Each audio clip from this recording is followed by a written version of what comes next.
ప్రభునందు ప్రియులారా, పరీక్షల ఫలితాలు వెల్లడయ్యాయి. రకరకాల రిజల్ట్స్ వచ్చాయి. పిల్లలు కొంతమంది పాస్ అయ్యారు, కొంతమంది ఫెయిల్ అయ్యారు. అయితే అందరికీ ఒక మాట చెప్తున్నాను, పిల్లలందరికీ చెప్తున్నాను, పిల్లలారా, మీలో ఎవడైనా ఫెయిల్ అయితే ఏం భయపడొద్దు. పాస్ అయినోడు ఉప్పొంగొద్దు. 10th పాస్ అయితే సరిపోదు, ఇంకా నువ్వు పాస్ కావాల్సినవి చాలా ఉన్నాయి. దేవునికి స్తోత్రం. ఈ జీవనోపాధి కోసం ఏదో ఉద్యోగం సద్యోగం సంపాదించుకోవటానికి చదువు, కాస్త లోక జ్ఞానం పొందడానికి చదువు. అయితే జీవితంలో పాస్ కావాల్సిన సంగతులు ఓన్లీ చదువు ఒక్కటే కాదు, చాలా ఉన్నాయి. జీవితంలో మనం పాస్ కావాల్సిన విషయాలు. కొంతమంది చదువులు అన్నిట్లో ఫస్ట్ క్లాస్లో పాస్ అయ్యారు, కానీ జీవితంలో ఫెయిల్ అయిపోయారు. కొంతమంది ఎగ్జామ్స్లో ఫెయిల్ అయ్యారు, కానీ జీవితంలో పాస్ అయ్యారు. నేను చెప్తున్నా, పిల్లలారా, భయపడొద్దు నాన్న. ఆడపిల్లలు మగపిల్లలు అందరికీ చెప్తున్నా, పాస్ అయిన వాళ్ళు పొంగొద్దు, ఫెయిల్ అయిన వాళ్ళు ఫీల్ అవ్వద్దు, కృంగిపోవద్దు. అలాగే పిల్లల్ని కన్నా తల్లిదండ్రులకు కూడా చెప్తున్నా, పిల్లల్ని టార్చర్ చేయొద్దు, పిల్లల్ని ఇబ్బందికరంగా మాట్లాడొద్దు. ఒకవేళ పిల్లలు ఏదైనా తప్పి ఉంటే, ఒకవేళ ఫెయిల్ అయి ఉంటే వాళ్ళని ఎంకరేజ్ చేయండి, ధైర్యపరచండి, వాళ్ళని ఆదరించండి. ఏం పర్వాలేదు బేట, మళ్ళీ రాదు, కానీ ఈసారి ఖచ్చితంగా నువ్వు జయం పొందుతావు అని బిడ్డల్ని ధైర్యపరచడం నేర్చుకోండి. వాళ్ళతో వీళ్లతో పోల్చి నీ బిడ్డని నువ్వు తృణీకరిస్తే, వాడు ఆదరణ లేక 10వ తరగతి అంటే తెలిసి తెలియని వయసు, అది అంతా ఒక 15-16 సంవత్సరాల లోపు వయసు. ఆ వయసు ఎలాంటిదంటే వాడికి తెలియదు, ఒకడు చెబితే వినడు.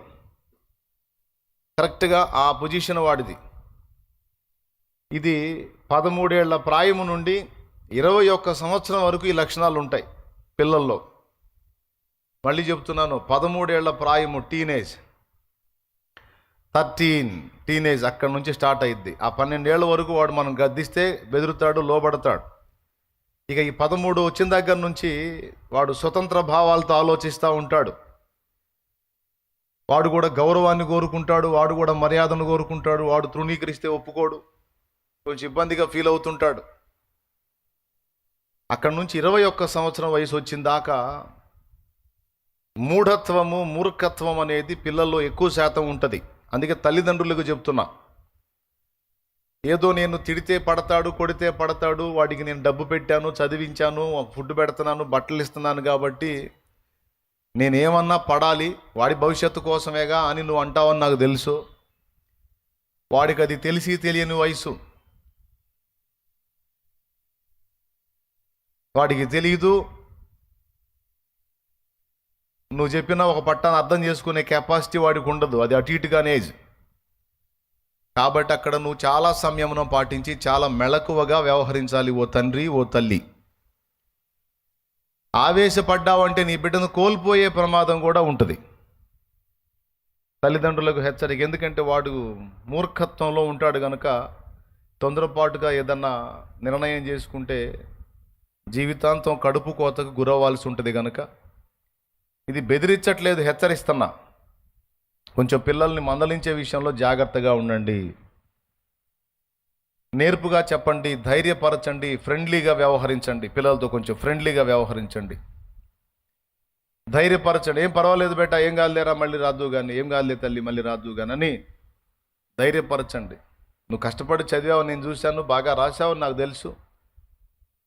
ఏమో దిద్దేవాళ్ళు సరిగా దిద్దకపోయి ఉండొచ్చు, వాళ్ళు ఏ మైండ్లో ఉండి దిద్దారో. ఏం పర్వాలేదు నాన్న, నువ్వైతే బాగానే కష్టపడ్డావు, రాత్రి మగళ్ళు చదివా, నేను చూశాను, నువ్వు తెలివిగల్లోడివే, తెలివిగల్లదానివే, మరి ఎందుకు తేడా పడిందో పర్వాలేదు. ఫెయిల్ అయిన వాళ్ళంతా జీవితంలో ఫెయిల్ అవ్వలేదు, పాస్ అయిన వాళ్ళంతా బ్రతుకులో పాస్ అవ్వలేదు అని వాడికి కొంచెం ధైర్యపరిచి, ఆమెకు ధైర్య మాటలు చెప్పి పిల్లల్ని కాపాడుకోండి. ఇప్పుడున్న జనరేషన్ ఇంకా దరిద్రంగా ఉంది. ఇప్పుడున్న జనరేషన్ ఇంకా తీవ్రంగా ఉంది. కాబట్టి ఈ మాటలు చెప్తున్నా. అలాగే ఫెయిల్ అయిన పిల్లలకి చెప్తున్నా, ఏం భయపడొద్దురా. నేను 7th 2 సార్లు, దేవునికి స్తోత్రం. నువ్వు 10th మళ్ళీ 10th, నేను 7th తప్పి మళ్ళీ రాసి మళ్ళీ పాస్ అయ్యి 8th వెళ్ళా. మరి నాతో పోల్చుకుంటే మీరు ఇంకా బెస్ట్ రా. 10th దాకా పోయారు మీరు. కాబట్టి ఒకవేళ నువ్వు చదువులో ఫెయిల్ అయి ఉండొచ్చు, డోంట్ వరీ. భక్తిలో యేసయ్యతో అనుబంధంలో ఫెయిల్ అవ్వద్దు నాన్న. నువ్వు దేవునితో అనుబంధం కలిగి ఉండు. నీ ఫెయిల్యూర్ను కూడా, నీ వైఫల్యాన్ని కూడా నా తండ్రి విజయంగా మారుస్తాడు. నీ లైఫ్లో నువ్వు ఆశీర్వదించబడేటట్టు నా దేవుడు చేస్తాడు. భయపడొద్దు, కృంగిపోవద్దు బిడ్డ.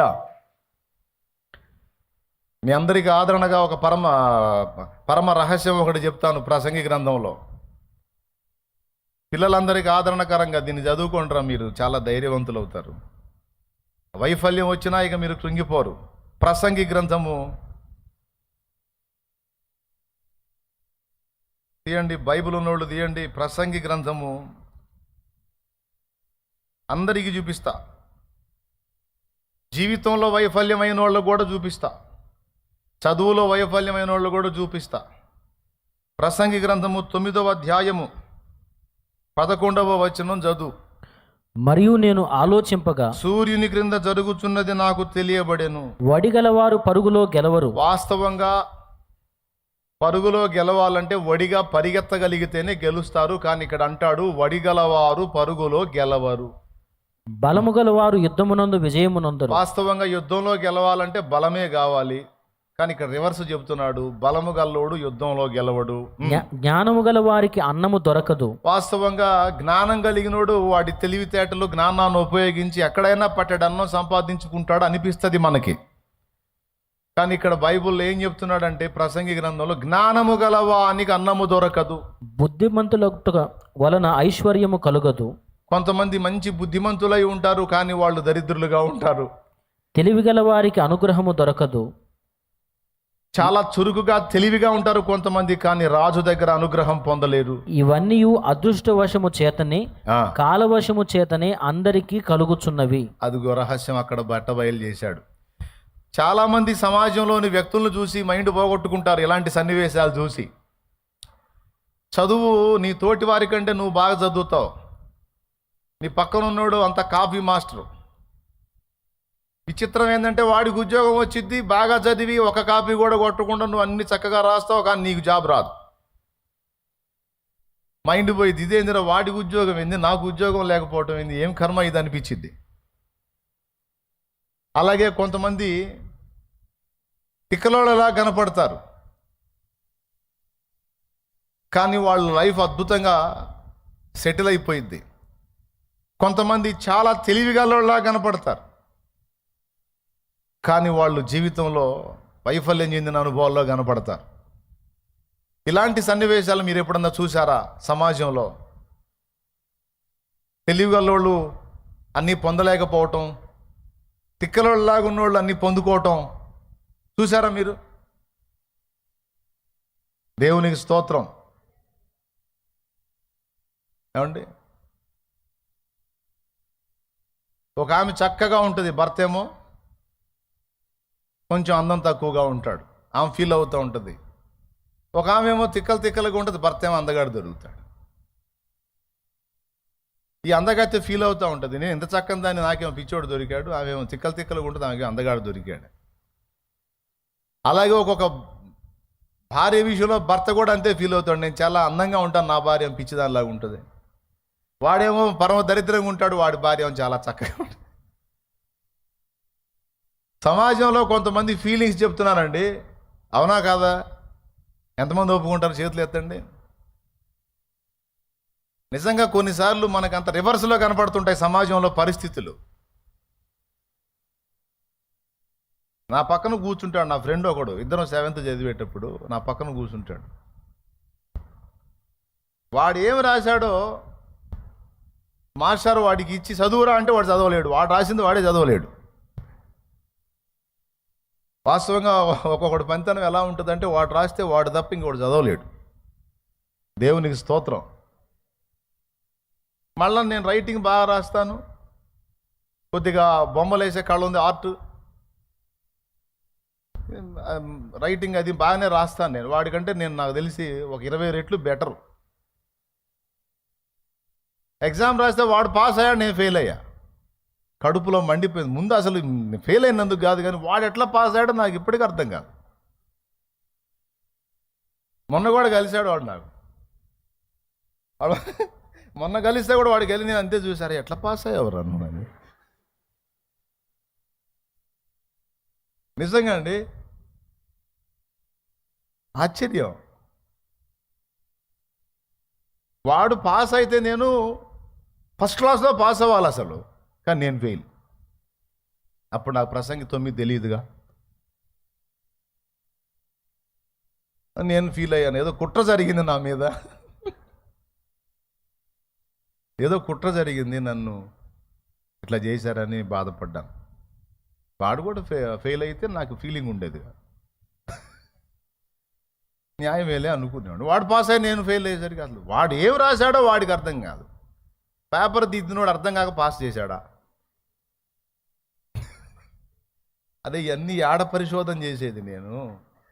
ఇంత రిస్క్ చేసి రాశాడంటే ఇందులో అసలు రైట్ ఆన్సరో రాంగ్ ఆన్సరో క్లారిటీ లేదు నాకు.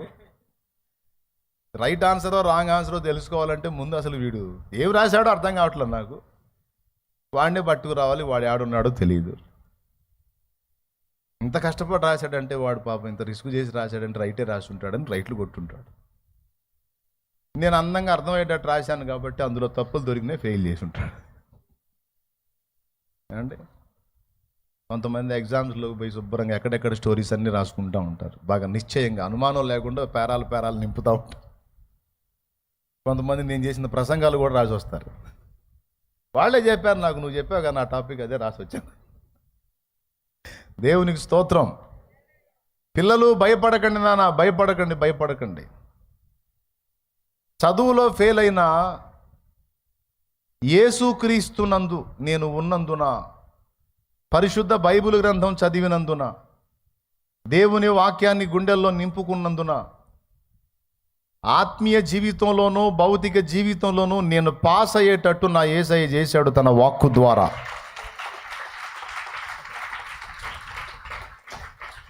నేను చెప్తున్నా, తప్పకుండా దేవుడు మీకు విజయం ఇస్తాడు. మళ్ళా ప్రయత్నిద్దురు కానీ, అంతేగాని సావులు బతుకులు అనవాకండి, ఇంకొక రకంగా ఫీల్ అవ్వకండి బాబు. ఆడపిల్లలు మగపిల్లలు అందరికీ చెప్తున్నా, ఇక్కడ చెప్పాడు, వడిగలవారు పరుగు పందెములో గెలవరు, జ్ఞానము గలవానికి అన్నము దొరకదు, తెలివి గలవారు అనుగ్రహము పొందరు, అలాగే బలము గలవారు యుద్ధమందు విజయం పొందరు, బుద్ధిమంతుల గుట వలన ఐశ్వర్యము కలగదు. బుద్ధి ఎక్కువైనోడికి ఐశ్వర్యం పోయిద్ది, అది విషయం, అసలు రహస్యం. బుద్ధిమంతులైతే ఐశ్వర్యం కలగదంటే అర్థం ఏంటో తెలుసా? బుద్ధిమంతుడు అవతలోడు బాధపడితే చూడలేడు, ఉన్నాయన్నీ తీసుకెళ్ళి పెడతాడు, ఇంకేముంటుంది అప్పు తప్ప. దేవునికి స్తోత్రం. అంటే ఆ లాజిక్ను బట్టి కాదు. కొంతమంది బుద్ధిమంతులైన వాళ్ళు ఐశ్వర్యవంతులు కూడా అయి ఉంటారు, కొంతమంది బుద్ధిమంతులు దరిద్రులుగా కూడా ఉన్నారు. ఇదంతా ఎందుకు జరుగుతుంది? గెలుపు వస్తే ఎలా వస్తుంది, ఓటమి వస్తే ఎలా వస్తుంది, విఫలత అయితే ఎలా అవుతుంది, సఫలత అయితే ఎలా జరుగుతుంది? ఇదంతా ఎవరి వశంలో ఉందంటే 2 సంగతులు చెప్పాడు. ఒకటి అదృష్టవశమున, రెండవది కాలవశమున. దేవునికి స్తోత్రం. ఏ వశమున? అదృష్టవశమున, కాలవశమున. అదృష్టం అన్నా కాలమన్నా యేసయ్యే. తెలుసా మీకు? మనందరి అదృష్టం ఎవరు? యేసయ్య. యేసయ్య ఎవరికైతే దొరికాడో వాడు అదృష్టవంతుడు. యేసయ్యను కనుగొనలేనివాడు, యేసయ్యను దొరకపుచ్చుకోనివాడు, యేసయ్యను అందుకోలేనివాడు ఎంత ఐశ్వర్యవంతుడైనా నిష్ఠ దరిద్రుడితో సమానము. పక్క యేసయ్యను అందుకున్నవాడు భౌతికంగా ఒకవేళ దారిద్ర్యతలో ఉన్న వానికి మించిన ఐశ్వర్యవంతుడు ఇంకొకడు లేడు. వానికన్నా అదృష్టవంతుడు ఇంకొకడు లేడు. అవును, యేసయ్య నేను కనుగొన్నప్పుడు, యేసయ్యను తెలుసుకున్నప్పుడు నేను అదే ఫీల్ అయ్యా, అబ్బా ఆహా నా ధన్యత అని. అప్పుడు పాట రాలేదు, కానీ వచ్చినట్టయితే అప్పుడు ఆ పాటే పాడుకునేవాడిని. దేవునికి స్తోత్రం. నిజంగా, ఎందుకంటే అంత అంత ఆనందపడ్డాను నేను. సంపదల గని నా యేసు, జ్ఞాన నిధి నా యేసు, వైఫల్యాలను కూడా విజయాలుగా మార్చి చరిత్రను తిరగరాయించగల దేవుడు నా ప్రభు. ఆయన ఒక్కడు దొరికితే చాలు, అన్నీ ఉన్నట్టే, ఇహపర సౌఖ్యములు ఉన్నట్లే. అలాంటి వాడు యేసు అదృష్టంగా ఏమవుతాడు మరి? అందుకే చెప్తున్నా, యేసు దొరికినోడు అదృష్టవంతుడు. యేసును కలిగి ఉండని వాడు ఎంత స్థితిమంతుడైనా వాడు దురదృష్టవంతుడు, దరిద్రుడు. ఎందుకంటే ఒకడు సర్వలోకమును సంపాదించుకొని వాని ప్రాణమును పోగొట్టుకుని వానికి ఏం ప్రయోజనం? లోకమంతా సంపాదించాడు కానీ యేసయ్యను పొందుకోలేకపోయాడు, చచ్చి పాతాళానికే పోతాడు. లోకమంతా సంపాదించాడు కానీ సువార్తను నమ్మలేదు. లోకమంతా సంపాదించాడు కానీ యేసుకు హృదయములో స్థానం ఇయ్యలేదు.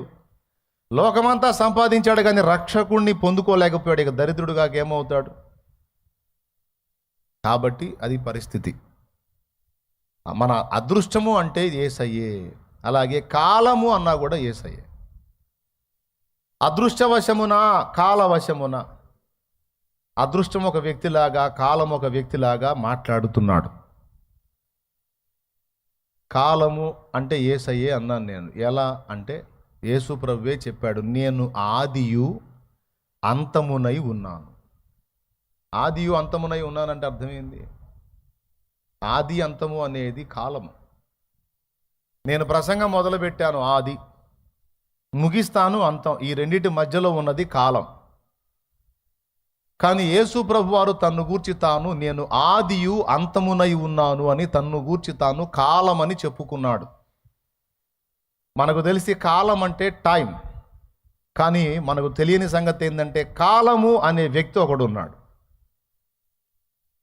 కాలము అనే వ్యక్తి ఉన్నాడండి, అదృష్టం అనే వ్యక్తి ఉన్నాడండి, వాక్యము అనే వ్యక్తి ఉన్నాడండి.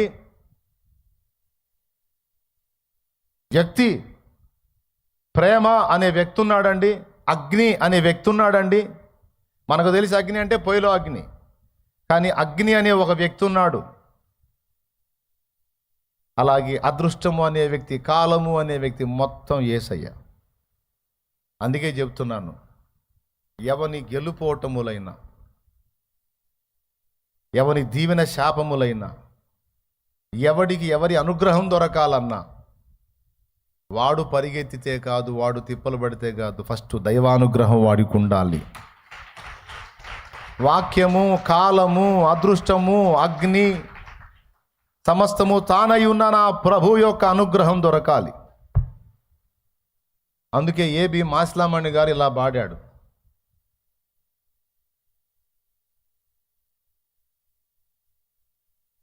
జపమున గొలచిన నిన్నే కదా, తపమున తరచిన నిన్నే గదా, విఫలులు చేసిన విజ్ఞాపనలకు, విఫలులు చేసిన విజ్ఞాపనలకు సఫలత నీవే గదా, సిల్వధరా పాపహరా శాంతికరా. హే ప్రభు యేసు, హే ప్రభు యేసు, హే ప్రభు దేవసుదా, సిల్వధరా పాపహరా శాంతికరా. హే ప్రభు యేసు, హే ప్రభు యేసు. హల్లెలూయా. తపములు తరచిన నిన్నే కదా, జపములు గొలిచిన నిన్నే కదా అని విఫలులు చేసిన విజ్ఞాపనకు. విఫలులు అంటే తెలుసా? జీవితంలో విఫలమైపోయిన వాళ్ళు, ఓడిపోయిన వాళ్ళు, బలహీనపడిన వాళ్ళు, లైఫ్ ఫెయిల్ అయిపోయిన వాళ్ళు. ఆ ఫెయిల్ అయిపోయిన వాళ్ళు విజ్ఞాపన చేస్తే ఆ విజ్ఞాపన ఆలకించి మరలా వాళ్లకు సఫలత అనుగ్రహించింది నువ్వే కదా అంటాడు. కొడితే గట్టి కొట్టు. విఫలులు చేసిన విజ్ఞాపనలకు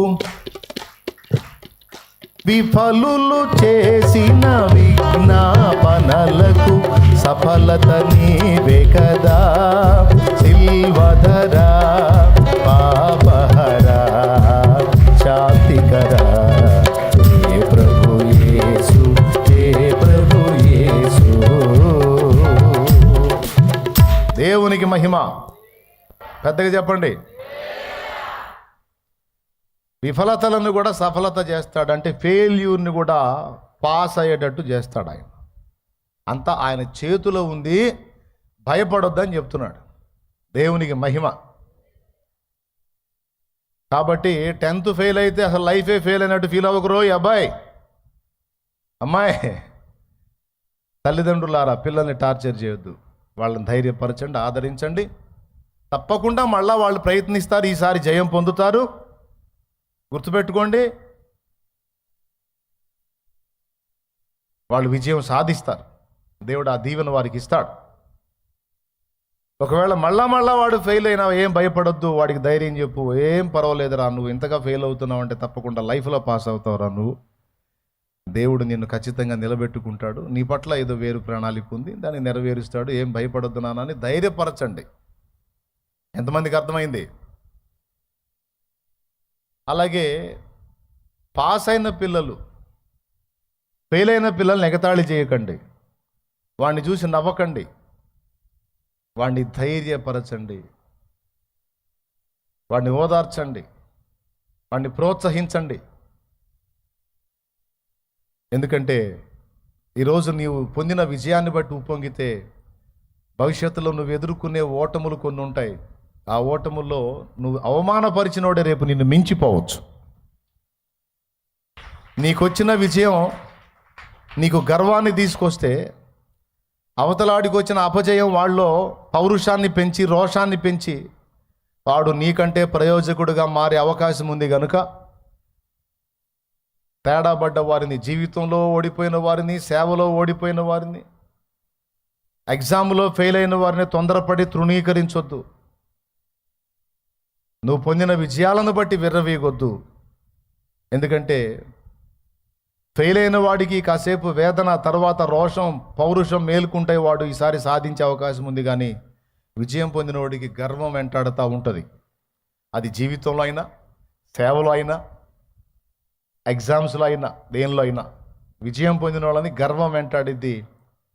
వైఫల్యం, ఫెయిల్యూర్ పొందినటువంటి వానికి దీన మనసు వచ్చింది, హృదయం గాయమైద్ది, వాళ్ళ రోషం, పౌరుషం మేలుకుంటాయి. వాడు తప్పకుండా తర్వాత పోరాడి గెలుస్తాడు. వాడు ఇవన్నీ ఎందుకు చెప్పాల్సి వచ్చిందంటే 10వ తరగతి ఫెయిల్ అయినందున విద్యార్థి ఆత్మహత్యాన్ని చూసి చీదరబుట్టి చెబుతున్నా. చిన్న వయసులో పసిబిడ్డలు ఉసరుసర ప్రాణం తీసుకునే ప్రమాదం ఉంది కనుక దయచేసి పిల్లల్ని కాపాడుకోమని చెప్తున్నా. బ్రతుకు, సమాజంలో బ్రతకడానికి చదువు అవసరం, కానీ బతుకంతా చదువే కాదు. బతుకు దేవుని కోసం, బతుకు సమాజం కోసం. ఓకే, పిల్లలకు ఒకవేళ అవగాహన కల్పిస్తే ఎలా కల్పిస్తారో తెలుసా? సమాజంలో నువ్వు ఒక మేలుకరమైన వ్యక్తిగా ఉంటున్నట్లు చదువు నాన్న. 10 మందికి నువ్వు ప్రయోజనకారివిగా కావాలి తల్లి. 10 మందికి నువ్వు ప్రయోజకుడుగా కావాలి నాన్న. నీ ఒక్కడి కడుపు కోసం చదవద్దురా, నీ ఒక్కదాని పొట్ట కోసం చదవద్దమ్మా. 10 మందికి నువ్వు దీవెనకరమగున్నట్లు చదవాలి. జాగ్రత్త అని పిల్లలకు నేర్పుకో. సమాజం కోసం వాళ్ళకి దృష్టి చిన్నప్పటి నుంచే నేర్పు. సమాజ శ్రేయస్సు, సమాజ హితవు కోరేటట్టు తప్పకుండా వాళ్ళు ప్రయోజకులు అవుతారు. కృంగిన వారిని లేవనెత్తండి, ధైర్యపరచండి. Okay, right. ఇప్పుడు చదువుకున్న వాక్య భాగంలోకి వద్దాం. ఇప్పుడు మీ అందరికీ ధైర్యం కలిగింది కదా? ఎవడికి అన్నం దొరకాలన్నా, ఎవడికి అనుగ్రహం దొరకాలన్నా, ఎవడికి విజయం దొరకాలన్నా ఎవరి చేతుల్లో ఉంది? పెద్దగా చెప్పండి, ఇంకోసారి చెప్పండి. అంతే, అదృష్టవశమున, కాలవశమున ఉంది. సమస్తము తన గుప్పెట్లో పెట్టుకున్న నా ప్రభువు ఉన్నాడు. తగిన కాలం ముందు తప్పకుండా నీకు కూడా సహాయం చేస్తాడు. ఆ మాత్రం విశ్వాసం ఉంచి నిరీక్షించలేనోడివి నువ్వేం విశ్వాసివి? విశ్వాసం ఉంచాలి, దేవుని వైపు నిరీక్షణ ఉంచాలి, ఎదురు చూడాలి. దేవుని కార్యం తప్పకుండా పొందుకుంటాం. కొంచెం మనకు ఓర్మి తక్కువ, కొద్దిగా ఓపిక పడితే తప్పకుండా దేవుడు మనకు సిద్ధపరిచినటువంటి వాటన్నిటిని మనకు అందొచ్చేటట్టు చేస్తాడు. ఆమేన్. ఇప్పుడు చదువుకున్న వాక్య భాగంలోకి వద్దాం రండి. పిల్లల కోసం చెప్పాలనుకున్న విషయాలు చెప్పాను. దయచేసి పిల్లల్ని కోల్పోవద్దు, పిల్లల్ని ధైర్యపరచండి. దేవుని కృపను బట్టి నా పిల్లల్ని అయితే ఎప్పుడూ టార్చర్ చేయలా. వాళ్ళని అడిగినా చెప్తారు మీరు. నేను ఇక్కడ మీకు చెప్పటమే కాదు, నా పిల్లలు కూడా టార్చర్ పొందల చదువు విషయంలో.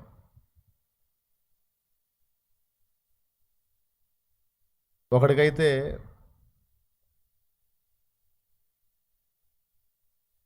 స్కూల్కి పంపించాను కానీ ఎక్కలా బుర్రకి. చిన్నప్పుడు మీకు తెలుసా, 1 సంవత్సరం స్కూల్ మానిపించా వాడిని. ఎవడో చెప్పను, ఇద్దరిలో ఒకడిని. దేవునికి స్తోత్రం. మళ్ళీ వాడు అవమానం ఫీల్ అయ్యే అవకాశం ఉంది. అందుకని నువ్వు నా పరువు బయట వేస్తున్నావు డాడీ అని చెప్పుకునే రోజు వాడే చెప్పుకుంటాడు. దేవునికి స్తోత్రం. 1 సంవత్సరం స్కూల్ మానిపించాను నేను. అప్పటిదాకా విశ్వాసులకు ప్రీచర్ని, ఇక ఆ సంవత్సరం అంతా వాడికి టీచర్ని అయ్యా.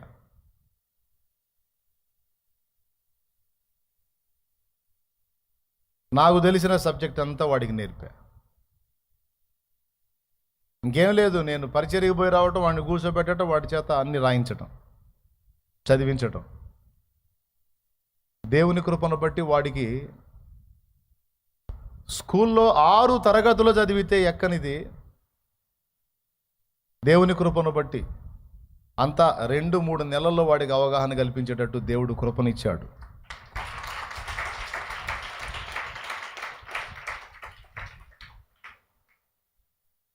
అట్లాగా ఎందుకు చెప్తున్నానంటే, పిల్లలకి అవసరమైతే నీకు తెలివి ఉంటే నేర్పుకో, కష్టపడి చదువు చెప్పుకో. బిడ్డలకు అవసరమైతే అవగాహన కల్పించుకో. నీకే చదువు లేకపోతే చదువు వచ్చిన వాళ్ళ చేత 4 సలహాలు ఇప్పించు, ప్రోత్సహించు. దేవుడి దయ వల్ల నేను అవగాహన బిడ్డ కల్పించకపోతే ఇప్పుడు వాడు చదవగలిగేవాడు కాదు.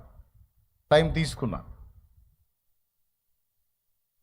ఎందుకంటే వాడు రెగ్యులర్గా స్కూల్కి వెళ్తున్నాడు.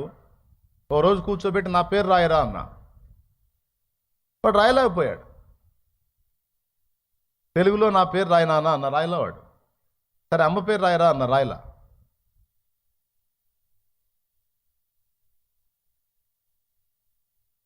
మళ్ళీ నెల జీతం కడుతున్నాను, వాడిని స్కూల్కి పంపిస్తాను, వాడు రాయలేకపోయాడు. చాలా ఏడుపు వచ్చింది నాకు. ఎందుకు ఏడుపు వచ్చిందో తెలుసా? ఏడుపు ఎందుకు వచ్చిందో తెలుసా? ఎందుకు వచ్చి ఉండదు చెప్పండి. అసలు మీ ఐడియాలజీ తెలుసుకుంటాను. నాకు ఎందుకు ఏడుపు వచ్చిందో చెప్పండి మీరు. ఎందుకంటే మరి నెల ఫీజు కడుతున్నాం, వాడికి ఏం రాలా, మరి ఏడుపు రాక ఆనందం వచ్చింది అయింది. ఫీజు అంతా పోయేగా, అవునా? తర్వాత టైం వేస్ట్ అయిపోయేగా. ఈ 2 కారణాలను బట్టి బాధ కలిగిద్దని మీరు అనొచ్చు, కానీ కాదు, అందుకు కాదు. టైం పోయినందుకు కాదు, ఫీజు పోయినందుకు కాదు నేను ఫీల్ అయింది. కనీసం రాయటము చదవటము కూడా రాకుండా 6 తరగతుల వరకు వాడు ఎలా వచ్చాడు, ఎంత ఒత్తిడి ఫేస్ చేసి ఉంటాడు. మిగిలిన వాళ్ళందరూ చక్కగా రాసి చదువుతూ ఉంటే వాళ్ళ మధ్య చదువు రాని స్థితిలో మొద్దులాగా ఉన్న వీడు ఎంత ప్రెజర్ అనుభవించి ఉంటాడని ఏడ్చా. పక్కన వాళ్ళని ఎంత బతిమలాడుకొని ఉంటాడు. ఎగ్జామ్స్ టైంలో అరే కొంచెం చూపించురా అని పక్కన వాళ్ళని ఎంత బతిమలాడుకొని ఉంటాడు, ఎంత మొత్తుకొని ఉంటాడు, ఎన్ని లంచాలు పెట్టుంటాడు. అవన్నీ జస్ట్ వాడి ప్లేస్లో కూర్చొని ఆలోచిస్తే నాకు ఏడుపు వచ్చింది. వద్దు బేట, ఆ పరిస్థితి వద్దు, నీకు కూర్చోను, అసలు చదువు వద్దు. నేను మానిపిస్తే వాళ్ళు కబురు పెట్టారు, మీ వాడు రావట్లేదంటే రాడు అని చెప్పా. దేవునికి స్తోత్రం. రాడు సార్, నేనే చెప్పుకుంటా. అసలు వాడికి ఏం చెప్పారో, ఏం ఎక్కింది అసలు కనీసం వాడు పదాలు రాయగలుగుతున్నాడా లేదో కూడా చూడకుండా మీరు వాడిని 6 తరగతులకు తీసుకెళ్ళారు. నిజంగా మీ బడికో సలాం. మీ చదువుకో సలాం. డిగ్రీ దాకా కూడా తీసుకెళ్ళేటట్టున్నారు ఎట్లనే. దేవునికి స్తోత్రం.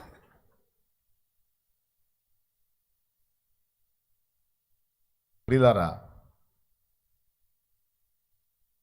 నేనే చెప్పుకున్నాను ఈరోజు చక్కగా దేవుని కృపను బట్టి వాడు మీ పేరు కూడా రాస్తాడు. ఇప్పుడు చక్కగా చదువుతాడు, తెలుగు చదువుతాడు అంతరా. ఇక తెలుగు విషయంలో డౌట్ లేకుండా వంట పట్టింది. తర్వాత ఇంగ్లీష్ తిప్పలు పడ్డాడు. ఇప్పుడు ఇందులో తిప్పలు పడి లైన్లోకి వచ్చాడు అనుకో. ఇప్పుడు మీకు కోటి వరహాల ప్రశ్న, ఇంతకు పెద్దోడా చిన్నోడా అని. ఎవడో నేను చెప్పను. దేవునికి స్తోత్రం కలుగును గాక. హల్లెలూయా. అది పరిస్థితి. చేతనైతే నేర్పుకోండి, ఓర్పుగా చెప్పుకోండి, నేర్పించుకోండి. బిడ్డలు తప్పకుండా ప్రయోజకులు అవుతారు. కన్న తల్లివి నువ్వే నిందిస్తే, కన్న తండ్రివి నువ్వే నిందిస్తే, నువ్వే దూషిస్తే, నువ్వే తృణీకరిస్తే, నువ్వే వ్యధవం చేసి మాట్లాడితే, నువ్వే పనికి మాలిందని నువ్వే మాట్లాడితే ఆ బిడ్డకు ఆదరణ ఎక్కడ తల్లి? పద్దాకలు ప్రవక్తలాగా పనికి మాలింది ప్రవచించి నిజంగా పనికి మాలింది తయారైంది. పనికిమాలుడు, దరిద్రుడు, ఎదవా అని పద్దాకలు అలా మాట్లాడి చివరికి వాడు నంబర్ 1 ఎదవే తయారవుతాడు. అనొద్దు బిడ్డ, అట్లా అనొద్దు. పిల్లల్ని ధైర్యపరచండి. థామస్ ఆల్వా ఎడిసన్ వినపడదు, ఆయనకి వినపడదు. చదువు చెప్పలేక విసుగు పుట్టి ఒక పేపర్ రాసి పంపించారు ఇంటికి ఆయన్ని. ఎదవలు చూశాక నేను ఎదవని చూడలేదు. వీడికి వినపడదు, పోనీ సైకిల్తో చెప్పిన అర్థమై సావదు. వీడికి చదువు చెప్పి వీడిని ఒక ప్రయోజకుడిని చేయటం మా వల్ల కాదు, నీ చేతనైతే నువ్వే చేసుకోమని ఇంటికి పంపించారు. ఇంటికి వచ్చాడు ఆ పేపర్ తీసుకొని, తల్లికి చూపించాడు. పేపర్ ఇచ్చారు మమ్మీ అని. చదివింది, చదివి ఏడ్చుకుంది. ఏంటి మమ్మీ ఏమి రాశారని అడిగాడు. తల్లి ఏం చెప్పిందో తెలుసా? ఎగతాళిగా కాదు, సీరియస్గానే చెప్పింది. నువ్వు పెద్ద మేధావివంట, నీలాంటి మేధావికి చదువు చెప్పగలిగేంత సామర్థ్యం వాళ్లకు లేదట. అందుకని మరి నిన్ను గన్న తల్లిగా నేనే నీకు చదువు చెప్పమని నాకు పంపించారు నాయన. నీకు చదువు చెప్పేంత కెపాసిటీ వాళ్లకు లేదంట అని చెప్పి. అప్పుడు ఈయన ఫీల్ అయ్యాడు, నేను మేధావిని అనుకుంటా పెరిగాడు. తల్లి చనిపోయిన తర్వాత ఆమె సామాగ్రిలో పాత పెట్టెలు అవే ఉంటాయి కదా, వాళ్ళ వస్తువులు. అందులో అవన్నీ తిరగేస్తూ ఉంటే ఆ చిన్నప్పుడు ఆయన తెచ్చిన లెటర్ కనపడింది. అందులో ఏముందో కొడుకు చూపిలా.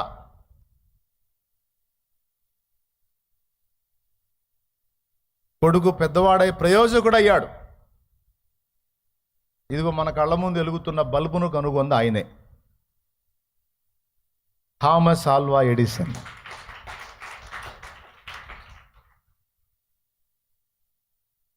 బల్బు కనుగొన్నది ఎవరంటే ఆయన పేరే చెప్తారు.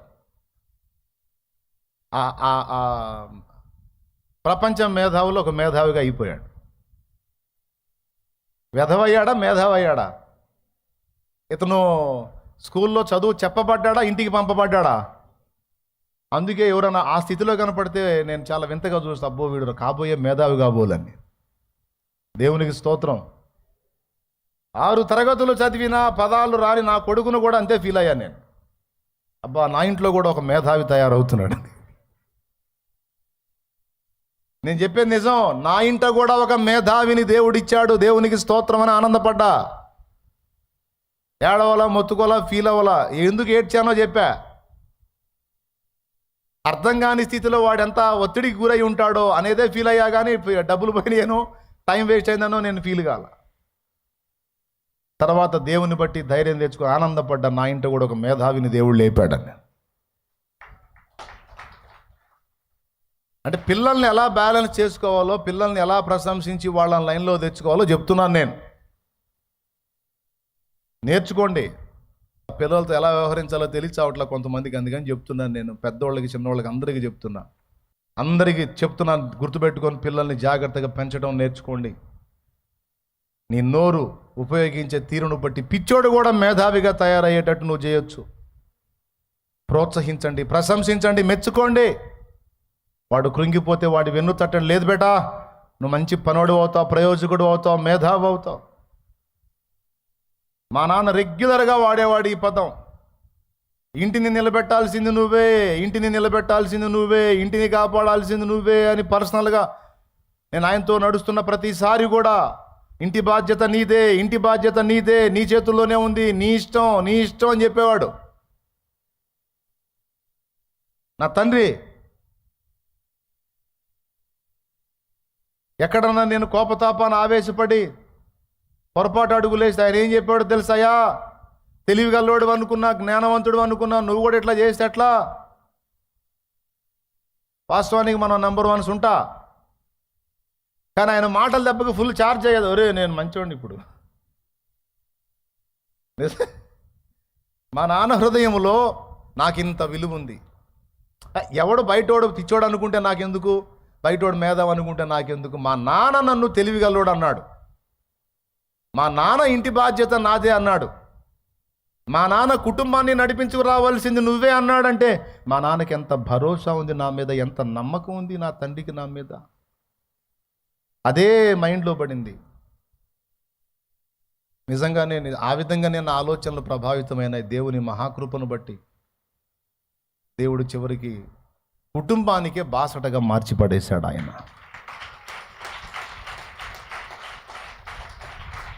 నిన్ను పీడించే కొడుకైనా, వేధించే కూతురైనా, పీడించే కూతురైనా నేను చెబుతున్నా, మీకు దండం పెట్టి చెబుతున్నా, వాడు ఎదవే కావచ్చు, పనికిమాలోడు కావచ్చు, గారుడు కావచ్చు, నువ్వు రెగ్యులర్గా ఒక మాట వాడి ముఖాన, ఈరోజు నువ్వు ఇలాగున్నావు, ఒకరోజు వచ్చిదిరా నువ్వు మంచిగా మారిపోతావు, నువ్వు ప్రయోజకుడు అవుతావు, జ్ఞానవంతుడు అవుతావు, ఆశీర్వాదకరం అవుతావు బిడ్డా, నేను నమ్ముతున్నారా, నా ప్రార్థనలు ఒట్టిగా బావురా, నా కూతురా నువ్వు ఖచ్చితంగా ఇలా అవుతావమ్మా, నువ్వు ఈరోజు ఇలా ఉన్నావు, నీ భవిష్యత్తు అద్భుతంగా మారిపోతుంది, నీకు మంచి లైఫ్ రాబోతుంది, నువ్వు ఖచ్చితంగా మార్పు చెందుతావు, నువ్వు దీవించబడతావు, నువ్వు నిలబడతావు, నిన్ను అలాగ చేస్తాడు దేవుడు అని నువ్వు మాట్లాడు నీ పిల్లల ముందు.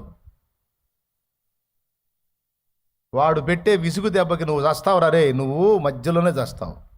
నేను చెబుతున్నాగా, పురుగులు పడి చస్తావు, నువ్వు నాశనం అయిపోతావు, నీకు బండి తగిలి చస్తావు, నువ్వు దిక్కులేని సాగు చేస్తావు, నువ్వు అట్ట చేస్తావు, నువ్వు ఇట్ట చేస్తావు, అంత నాశనం అవుతావు. ఇంత ఈ శాపాలే మాట్లాడతారు. కానీ ఎక్కువ శాతం ఆవేశం ఎక్కువైన తల్లి తండ్రి, బేటా ఈరోజు నువ్వు నన్ను ఏడిపిస్తున్నావు, దుఃఖపెడుతున్నావు, కానీ ఆటకాలం సాగదురా, నువ్వే నన్ను చక్కగా చూసుకునే రోజు రాబోతుంది, నువ్వు నన్ను ప్రేమించే రోజు రాబోతుంది, నువ్వే నాకు ఆదరణగా ఉండే రోజు రాబోతుంది, నా దేవుడు నిన్ను ఆశీర్వదిస్తాడు. ఈరోజు నువ్వు ఇలా ఉన్నావు, కానీ భవిష్యత్తులో నువ్వు గొప్పవాడివి అవుతావు, నిన్ను గొప్ప స్థితికి దేవుడు తెస్తాడు.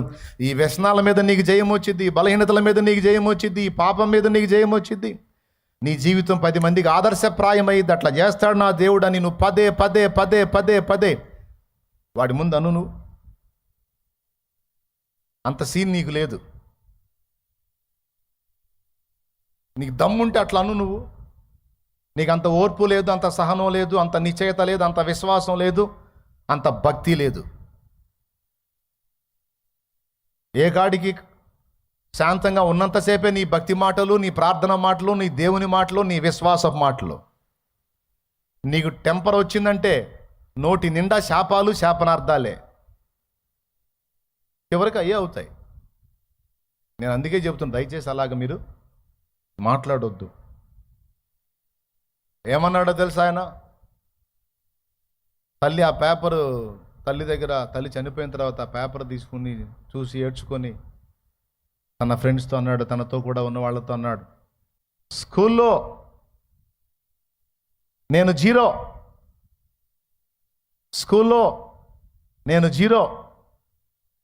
కానీ నేను జీరోగా ఉన్నప్పుడే స్కూల్ పిల్లలందరికీ, స్కూల్ మాస్టర్స్కి, టీచర్స్కి అందరికీ నేను జీరో, కానీ ఆ దశలోనే మా అమ్మకు నేను హీరో.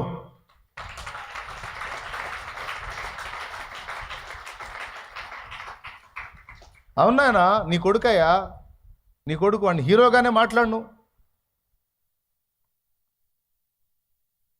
మాట్లాడు. ఏమన్నా నష్టమా? గణపరిచి మాట్లాడవా? ఏమన్నా నీకు ముత్యాల రత్నాలు రాలిపోతాయండి. పిల్లల్ని మెచ్చుకోలుగా మాట్లాడు. కాస్త గుర్తించు వాళ్ళని. నేను విధవగా ఉన్నప్పుడే, నేను జీరోగా ఉన్నప్పుడే స్కూల్లో వాళ్ళందరూ నాలో జీరోని చూశారా. నా తోటి స్టూడెంట్స్ నాలో జీరోని చూశారు. నా ఇరుగు పొరుగులు నాలో జీరోని చూశారు. నా టీచర్స్ నాలో జీరోని చూశారు. చదువురాని మొద్దోని చూశారు. నా సార్స్ నాలో జీరోని చూశారు. కానీ మా అమ్మ ఒక్కతేరా నాలో హీరోని చూసింది. మా అమ్మ ఒక్కతే నాలో హీరోని చూసింది. Is the lord. నా కళ్ళు కూడా అంతే చూస్తాయి, తెలుసా మీకు? నా ఆత్మీయ బిడ్డల్లో కూడా నేను అదే చూసుకుంటా. మీరందరూ దేవుని సేవకురాళ్ళలా కనపడతారు నాకు. ఎవరు నా ముందుకు వచ్చినా సరే ఒక సేవకురాలు కనపడతా ఉంటా, ఒక సేవకుడు కనపడతా ఉంటా. అలానే చూసుకుంటాను నేను.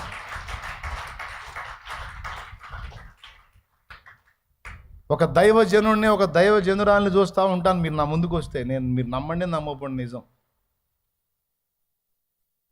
దానికి అనుబంధంగానే ఈరోజు నేను వచనం చెప్తాను మీకు తర్వాత. కన్న బిడ్డల్ని ఎంకరేజ్ చేయవా?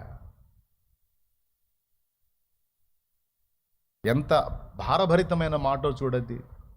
ఎడిసన్ గారు పలికిన మాట. మా అమ్మకి నేను హీరోని, అప్పుడే హీరో. అందరికీ జీరో అని, మా అమ్మకేమో హీరో. ఎంత ఏడ్చుకొని ఉంటాడు ఆ అమ్మని తలుచుకొని, ఎంత మొత్తుకొని ఉంటాడు అమ్మా అమ్మ అని. అలాంటి తండ్రివి నువ్వైతే నానా అని ఏడ్చుకుంటాడు నీ కొడుకు. ఈరోజు మా నాన్న నాకు బెస్ట్ ఫ్రెండ్ అని ప్రతిరోజు మా నాన్నని గుర్తు చేసుకొని రోజు ఒక రోజు కూడా లేదు నాకు. ఆనాటి నుంచి ఈనాటి దాకా దేవుణ్ణి గుర్తు చేసుకుంటాను, నా తండ్రిని తప్పకుండా గుర్తు చేసుకుంటాను, తర్వాత తల్లి. ఎందుకు? నేను జులాయిగాడుగా ఉన్నప్పుడే ఆయన నాలో కుటుంబానికి స్తంభములాగా ఉండేటువంటి ఒక బాధ్యత కలిగిన వ్యక్తిగా నన్ను చూశాడు ఆయన. ఆ మాటే పదే పదే పదే పదే పలికాడు. చివరికి అదే దేవుడు ఆమేన్ అన్నాడు. ఒక కుటుంబానికి కాదు, అనేక కుటుంబాలకి దీవెనకరంగా నా బ్రతుకును మార్చి పడేశాడు నా యేసయ్య. గొప్ప కోసం చెప్పట్లా, మీకు నేర్పించాలని చెప్తున్నాను. నేను నేర్చుకుంటారని చెప్తున్నాను. పిల్లల్ని ఎలాగ పెంచాలో, పిల్లలకి ఎలా ఎంకరేజ్ ఇవ్వాలో, నోరు తెరిచిన కాడ నుంచి దరిద్రపు కొట్టు మాటలు, శాపనార్థాలు, పనికి మళ్ళీ పాపిష్టి మాటలు కాదు. అబద్ధాలు ఆడకుండా చెప్పండి. వాడు సౌమ్యంగా ఉన్నంత వరకు మా అబ్బాయి మంచివాడు, మా అబ్బాయి రత్నం, మా అబ్బాయి అది అంటావు. వాడు కొద్ది రివర్స్ గేరేసాడు అనుకో, నువ్వు జావా నీ దినం చేయ అంటావా? నువ్వు అబద్ధాలు ఆడకుండా చెప్పు. అంటా నన్ను చేతులు ఎత్తండి. ఇగో షో చేయొద్దు. నీకు ఆవేశం కట్టలు తెంచుకున్నప్పుడు వాడిని చండాలంగా మాట్లాడతావు, లేదు చెప్పు, చేతులు ఎత్తు. పాపం పోసినప్పుడు ఏం మాట్లాడతావు నువ్వు, నీకు తెలీదు. ఒప్పుకో, దిద్దుకో. ఎంత టెంప్టేషన్ వచ్చినా, ఎంత కోపం వచ్చినా, ఎంత శోధన వచ్చినా అక్కడ బ్యాలెన్స్ అయి నువ్వు నేను చెప్పినట్టు పలుకును. నిన్ను వేధిస్తున్న కొడుకునైనా, శోధిస్తున్న కూతురునైనా సరే నువ్వు ఇదే మాట, నువ్వు ఈరోజు నన్ను ఏడిపిస్తున్నావు, కానీ ఒకరోజు వస్తుంది నువ్వే గొప్ప పాత్ర అవుతావు,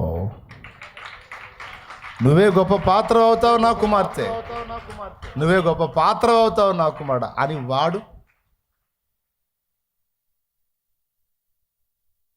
అదే రిలీజ్ అయ్యి అదే మాట్లాడు. ఖచ్చితంగా అలా కాకపోతే అప్పుడు అడు.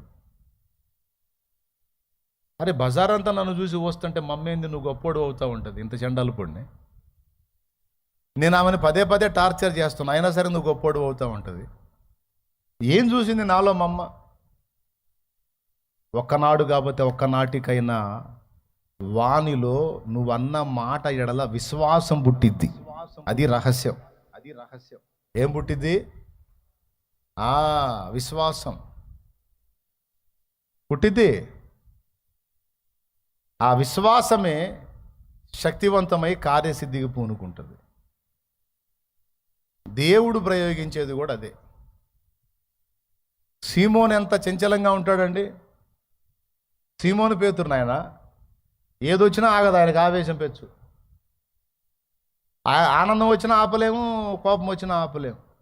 అందరూ మౌనంగా ఉంటే కత్తి తీసుకొని తలనరకపోయి చెవి నరికాడు సీమోను పేతురు. జస్ట్ మిస్సు, మెడ మీద పడాల్సింది చెవి మీద పడింది. అటు తల అట్టనేసరికి అంత కోపం, తొందరపాటు. అలాంటి పేతుర్ని ప్రభు ఏమన్నాడో తెలుసా? సీమోను బర్యోనా నీవు ధన్యుడవు. అలాంటి టెంప్టేషన్స్ కలిగినటువంటి అస్థిరుడు, చంచలుడుగా ఉన్నటువంటి పేతురుని చూసి ప్రభు ఏమన్నాడో తెలుసా? నీవు కేఫా. అంటే ఏంటి రాజు? రాయి. నువ్వు కేఫా అంటే అర్థం ఏంటి? రాయి. చెంచలుని పట్టుకొని నువ్వు కేఫా అన్నాడు. స్తోత్రం చెప్పు, గట్టిగా చెప్పు. స్థిరము లేనటువంటి స్థితిలో కోపావేశుడై ఉన్నటువంటి పేతుర్ని నువ్వు స్థిరముగా ఉండే రాయివి అని మాట్లాడాడు. ఆ వాక్కు రిలీజ్ చేశాడు. చివరికి పేతురు నిజంగా రాయి అంత స్థిరుడయ్యాడు. ఇంకా చెప్పాలంటే ఆది సంఘమునకు ఆరంభకుడు, ప్రారంభకుడు, స్తంభము వంటి వాడు కేఫా అయ్యాడు.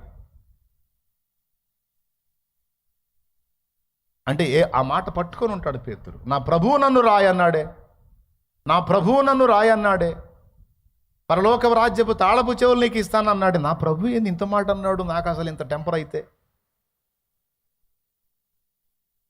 పేతురు అలా అనుకొని ఉంటాడా అని ఆడుంది అని డౌట్ వచ్చింది. నేను చెబుతున్నా, 2 దోణెల నిండా చేపలు పట్టినప్పుడు అది చూసి విభ్రాంతి నొందిన పేతురు ప్రభు మోకాళ్ళ దగ్గర సాగిలపడి ఏమన్నాడో మీరు చెప్పండి. సరే ఏమన్నాడు మీరే చూడండి. లూకాసు వార్త 5వ అధ్యాయంలో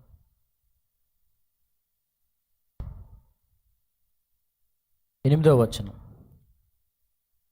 సీమోను పేతురు అది చూచి యేసు మోకాలు ఎదుట సాగిలపడి, ప్రభువా నన్ను విడిచిపొమ్ము, నేను పాపాత్ముడనని చెప్పాను. దేవునికి స్తోత్రం కలుగును గాక. అంటే సీమోను పేతురు ఏమని ప్రకటించుకున్నాడు? నేను అయోగ్యుణ్ణి, నేను పాపాత్ముణ్ణి. అంటే ఆయన మనసులో అలాంటి ఫీలింగ్స్ ఉన్నాయి. అయినా సరే ప్రభు అన్న మాట ఏంటి? నువ్వు మనుషులను బట్టే జాదరు అవుతావు, మనుషుల్ని బట్టే జాదరు అవుతావు. అరే చేపలు పట్టడమే నా చేత కాలేదు, నువ్వు చెబితే అన్ని చేపలు పడ్డాయి, లేకపోతే నా వల్ల కాలేదు, ఇంక నేను మనుషుల్ని ఏం పడతాను? అయినా సరే నువ్వు అన్నావు కాబట్టి పడతా. ఎంతమందికి అర్థమవుతుంది? మనం విడుదల చేసేటువంటి వాక్కు ఎంత శక్తివంతమో మీరు కొంచెం ఆలోచించండి. నీ పిల్లల వైపు చూసి, ఉద్యోగం రాలేదమ్మా, నాకు ఉద్యోగం రాలేదు అంటే చెప్పాలి. లేదు బేటా, ఖచ్చితంగా ఇస్తాడు రా దేవుడిని. వచ్చిద్దిరా, నువ్వు మంచి ప్రయోజకుడు అవుతావు నాయన, మంచి ప్రయోజకురాలు అవుతావు. మనం కుటుంబానికి దీపం అవుతావు బేటా, నువ్వు దీపం అవుతావు తల్లి, నువ్వు నిలబడతావు బేటా, నువ్వు నిలబడతావు మా అని చెప్పాలి. నువ్వు అదే రిలీజ్ చేయాలి. ప్రభువు చేసింది అదే, ప్రభువు చేసింది అదే. శుభకరమైన వాక్కును విడుదల చేస్తాడు. గానుగ చాటున దాక్కొని గోధుమలను దుళ్ళగొట్టుకుంటున్న గిద్యోనును చూసి ఎంతలా మాట అన్నాడండి. మనమైతే దేవుడి ప్లేస్లో మనం ఉంటే గానుగ చాటున దాక్కున్న పిరికి పంద రా అనేవాళ్ళం. మిథ్యానీయులకు భయపడి గానుగ చాటున దాక్కున్నావా, పిరికి పంద, దద్దమ్మ, చేతగానోడా, పనికి మాలోడా, అసమర్థుడా, రా అనేవాడు. ఇన్ని టైటిల్ పెట్టి నాకు ఎందుకు వస్తాడు, ఇంకా అది దాక్కునేవాడు. ప్రభు అలా అనలా. చూడు, న్యాయాధిపతుల గ్రంథము 6వ అధ్యాయము చదువు. 11వ వచనం. యెహోవా దూత వచ్చి అబీయెజ్రీయుడైన ఏవాషునకు కలిగిన ఓఫ్రాలో మస్తకి వృక్షము క్రింద కూర్చుండెను. ఏవాషు కుమారుడైన గిద్యోను మిద్యానీయులకు మరుగైనున్నట్లు గానుగు చాటున గోధుమలను దొల్లగొట్టుచుండగా యెహోవా దూత అతనికి కనబడి, పరాక్రమము గల బలాఢ్యుడా, యెహోవా నీకు తోడై ఉన్నాడని అతనితో అనగా, గిద్యోను చిత్తము నా ఆగు. పరాక్రమం ఉందా గిద్యోన్లో? ఆయన బలాఢ్యుడా? పరాక్రమవంతుడు దాక్కుంటాడా? పరాక్రమవంతుడు పౌరుషం కలిగి మీసములు తిప్పి అందరి ఎదుట నిలబడతాడు ధైర్యంగా. పరాక్రమం అంటే అది. అరే గానుగు చాటును దాక్కొని గోధుమలను దొల్లగట్టుకొని పబ్బం గడిపోవడానికి తిప్పలు పడుతున్నాడు చూసి పరాక్రమం గల బలాఢ్యుడా అంటాడు. ఎంతలా టైట్లు ఇచ్చాడో చూడు. చివరికి మీరు చెప్పండి, గిద్యోను అనుకున్నది జరిగిందా? దేవుడు అన్నది జరిగిందా? పేతురు అనుకున్నది జరిగిందా? ప్రభు అన్నది జరిగిందా? పేతురు ఏమనుకున్నాడు? నేను పాపాత్ముడను, ప్రభువా నన్ను విడిచిపో. ఇది పేతురు అనుకున్నది. ప్రభు అన్నది లేదు లేదు, నిన్ను మనుషులను బట్టు జాలరిని చేస్తారా, నేను స్థిరము లేను అండి ప్రభువా. ఇది పేతురు అనుకున్నది. లేదు లేదు, నీవు రాయి అంత స్థిరముగా ఉంటావు, కదలని వాడుగా ఉంటావు. చివరికి ఏం జరిగిందో మీకు తెలుసు. ప్రభు అన్నదే జరిగింది. మొదటిసారి ఉపదేశం చేసినప్పుడు 3,000 మంది, మళ్ళా ఉపదేశం చేసినప్పుడు 5,000 మంది, 2 ప్రసంగములకే 8,000 ఆత్మలను సంపాదించిన ఘనత చరిత్ర పేతురుదే. కొడితే గడ్డి కొడు.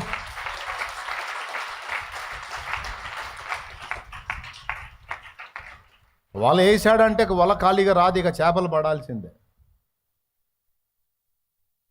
అంత మహా మేధావి పండితుడు విద్వాంసుడైన పౌలు వల్ల కూడా కాలేదు అన్ని ఆత్మలు పట్టడం చాలా. కానీ పేతురు వల తీసుకున్నాడంటే అవుట్.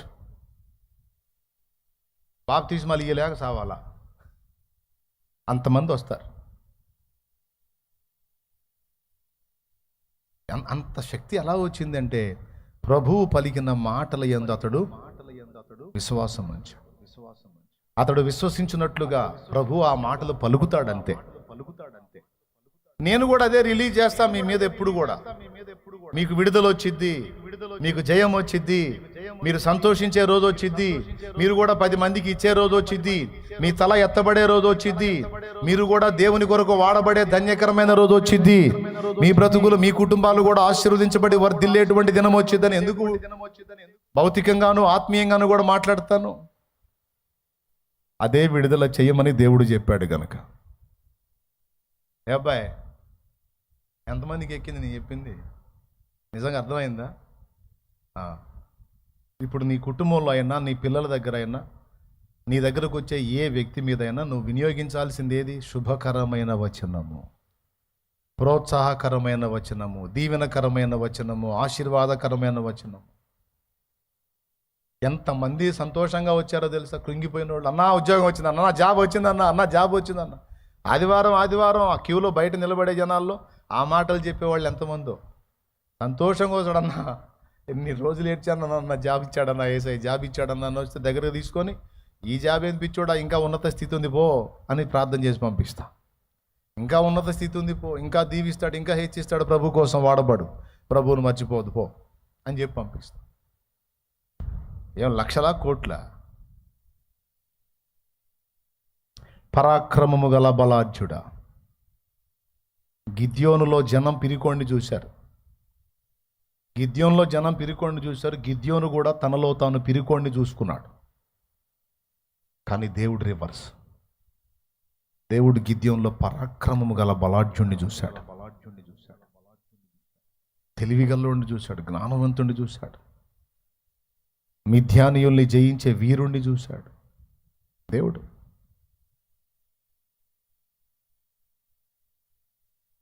దావీదులో గర్విష్ఠుని చూశాడు పెద్దన్న ఏలియాబు. నీకు గర్వం రా, నువ్వు గర్విష్ఠుడివి అన్నాడు. యెషయి గొర్రెలు కాసేవాడిని చూశాడు. యెషయి దావీదులో ఒక రాజు ఉన్నాడు అనుకోవాల. వాళ్ళ సొంత అయ్యా, వాళ్ళ నాన్న. తెలుసా మీకు? ఏం పర్లా, నువ్వు చదివించింది ఏం చెబుతుంది అని అనుకోవద్దు.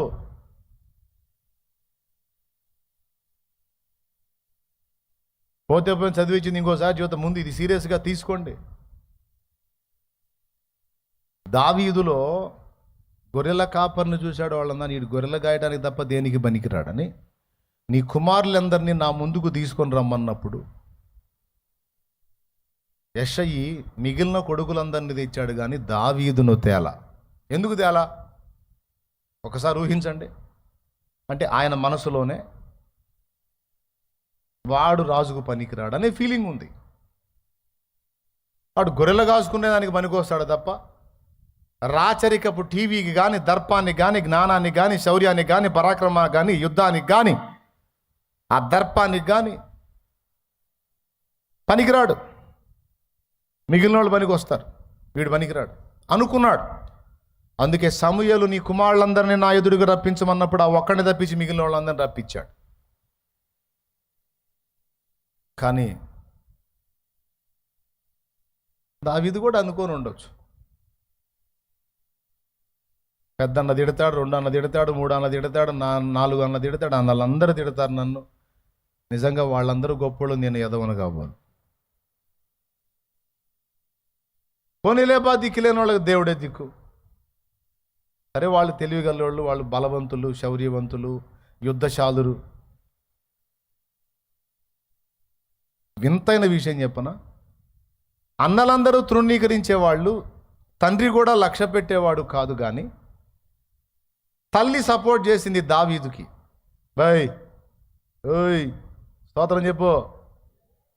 కష్టపడి వచ్చింది దేవుని మాటలు జాగ్రత్తగా వింటానికి, పోగొట్టుకోవడానికి కాదు. ఎవరు అటు ఇటు తిరగొద్దు, మైండ్ దగ్గర పెట్టుకొని కూర్చొని వినండి దేవుని మాటలు. తల్లి తల్లి తల్లి నేర్పింది, భక్తి నేర్పింది. తల్లి భక్తి నేర్పింది. అయితే గీతే ఒక భక్తుడిని అవుతాను, కానీ రాజును గాలేను, శౌర్యవంతుడిని గాలేను, పరాక్రమం. మా అన్నోళ్ళు పనోళ్ళు. దావీదు ఫీలింగ్ అదే, యెషయి ఫీలింగ్ అదే, దావీదు అన్నల ఫీలింగ్ అదే.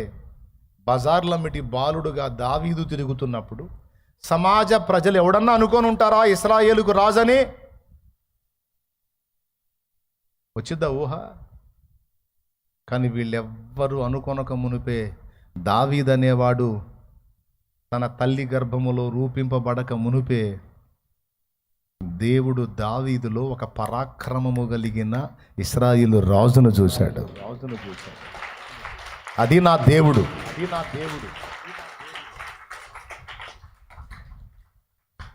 చెప్పు, దావీదులో దావీదు చూసుకుంటే ఏం లేదు, వాళ్ళ అయ్య చూస్తే ఏం లేదు, అన్నలు చూస్తే ఏం లేదు, సమాజం చూస్తే ఏం లేదు. కానీ దేవుడు చూస్తే ఇశ్రాయేలుకు రాజు కనపడ్డాడు. గిద్యోను తనలో తాను చూసుకుంటే ఏమి లేదు, సమాజం చూస్తే ఏమి లేదు, దాక్కునేవాడు, పిరికోడు, భయస్థుడు. కానీ దేవుడు చూస్తే పరాక్రమము గల బలాఢ్యుడు కనపడ్డాడు.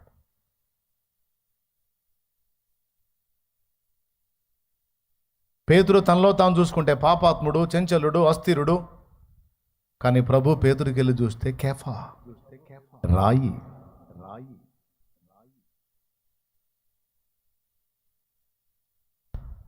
రాయి. ఈ రాయి అనే టైటిల్ ఎవరిదో తెలుసా? ఫస్ట్ యేసయ్యది. ఆ తర్వాత ఆ టైటిల్ కేఫాకి ఇచ్చాడు. ఆ కేఫా తర్వాత ఆ టైటిల్, కేఫా లాంటి చెంచలలో, పాపాత్మలో, బలహీనమైన మనకు కూడా సేమ్ టైటిల్ ఇచ్చాడు. అది వాక్యం. ఫస్ట్ ప్రభుదది, రాయి అనే టైటిల్. అదేందన్నా బండ కదా అంటారేమో. కాదు, రాయి. బండ ఉంది, ఆయనకి టైటిల్ రాయి కూడా ఉంది. దానియేలు గ్రంథములో చేతి సహాయము లేకనే తీయబడిన రాయి ఒకటి ఆ విగ్రహమును గూల్చినట్టుంది చూడు. నెబుకద్నెజరు దర్శనంలో కనపడ్డ విగ్రహం, ముఖం బంగారం, భుజాలు వెండి, పొట్ట ఇత్తడి, పాదాలు ఇనుము, ఏమండి ఆ వేళ్ళు అవన్నీ మట్టి. ఆ విగ్రహం ఒకటి కనపడింది అతని దర్శనంలో. అక్కడ ఆ విగ్రహం అలా కనపడతా ఉంటే దాన్ని చూస్తూ ఉండగానే చేతి సహాయము లేకనే తీయబడిన రాయి ఒకటి వచ్చి దాన్ని తుత్తునియలు చేసినట్టు ఉంటుంది. కనపడలేదా? అమ్మా చదువురా తల్లి.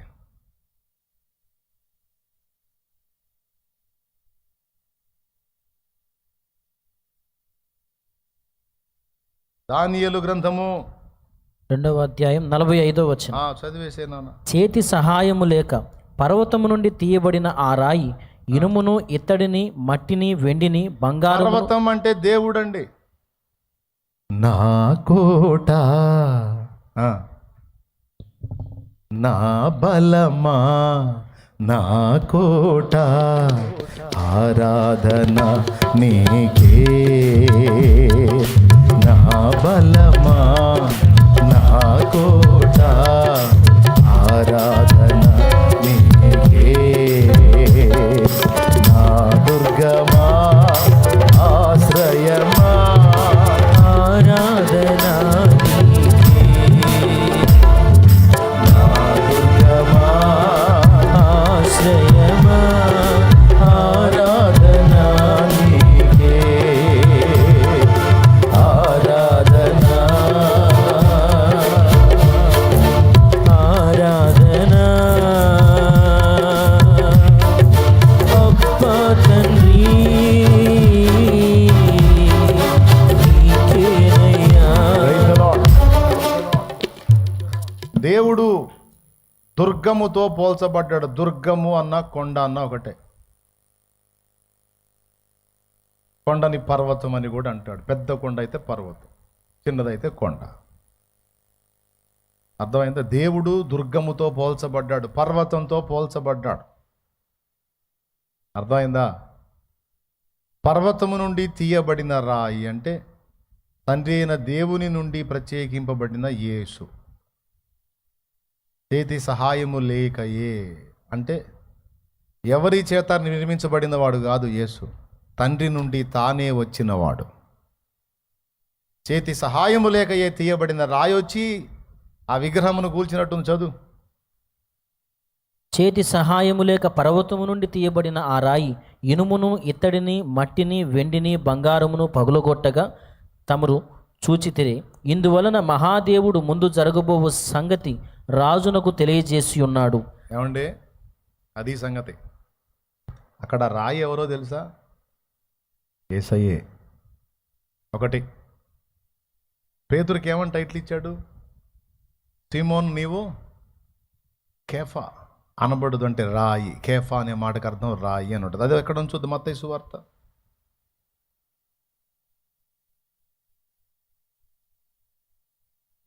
16వ అధ్యాయం 17వ వచనం.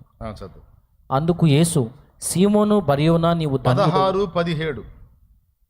సీమోను బర్యోనా నీవు ధన్యుడవు, పరలోకమందున్న నా తండ్రి ఈ సంగతులు నీకు బయలుపరిచినే కాని నరులు నీకు బయలుపరచలేదు. మరియు నీవు పేతురువు, ఈ బండ మీద నా పేతురు అన్న మాటకు అర్థం రాయి. రాయి కింద పుట్టినోట్లో ఉంటుంది చూడండి. పేతురు అన్న దగ్గర సీమోను అనే పేరును దాటించి పేతురు అని పెట్టాడు. పేతురు అనే మాటకు రాయి అని అర్థం. ఓకేనా?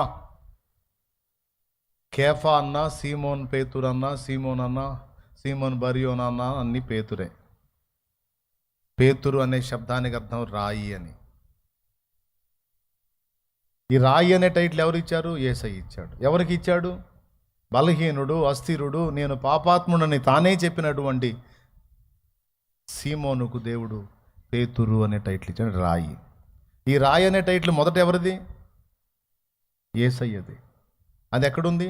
దానియేలు గ్రంథంలోనే. జకర్యా గ్రంథం కూడా మీరు చూడగలిగితే 3వ అధ్యాయం, జకర్యా గ్రంథం 3వ అధ్యాయము 8వ వచనం నుంచి చదువు. ప్రధాన యాజకుడైన యెహోషువ నీ ఎదుట కూర్చుండు, నీ సహకారులు సూచనలుగా ఉన్నారు. నీవును వారును నా మాట ఆలకింపబలను. ఏదనగా, చిగురు అను నా సేవకుని నేను రప్పింపబోచున్నాను. యేసయ్య తన్ను గూర్చి తాను చెప్పు, దావీదు వేరు చిగురును అని. చిగురు అంటే యేసయ్యే. చిగురు అను నా సేవకుని నేను రప్పింపబోచున్నాను. యెహోషువ ఎదుట నేనుంచిన రాతిని తేరి చూడుడి. ఆ రాతికి 7 నేత్రములున్నవి. దాని చెక్కడపు పని చేయువాడను నేను. ఇదే సైన్యములకు అధిపత్యకు యెహోవా వాక్కు. ఏమండి, దీని మీద చాలా క్రితం ఒక పాట పాడుకున్నా, ఒక పాట రాసుకున్నా దేవుడి కృపలో. ఓల్డ్ టైప్లో ఉంటుంది ఆ సాంగ్. ముసలోళ్ళకి నచ్చిద్ది, కుర్రోళ్ళకి నచ్చదు. సరే, ఎవరికి నచ్చితే నాకెందుకు, నచ్చకపోతే నాకెందుకు, నేనైతే పాడతా. యేసయ్య రాయిగా పోల్చబడిన వచనాలు అనేకము ఉన్నాయి. అందులో ఇప్పుడు 2 చూపించా. చేతి సహాయము లేక పర్వతము నుండి తీయబడిన రాయి, 7 నేత్రములు కలిగిన రాయి.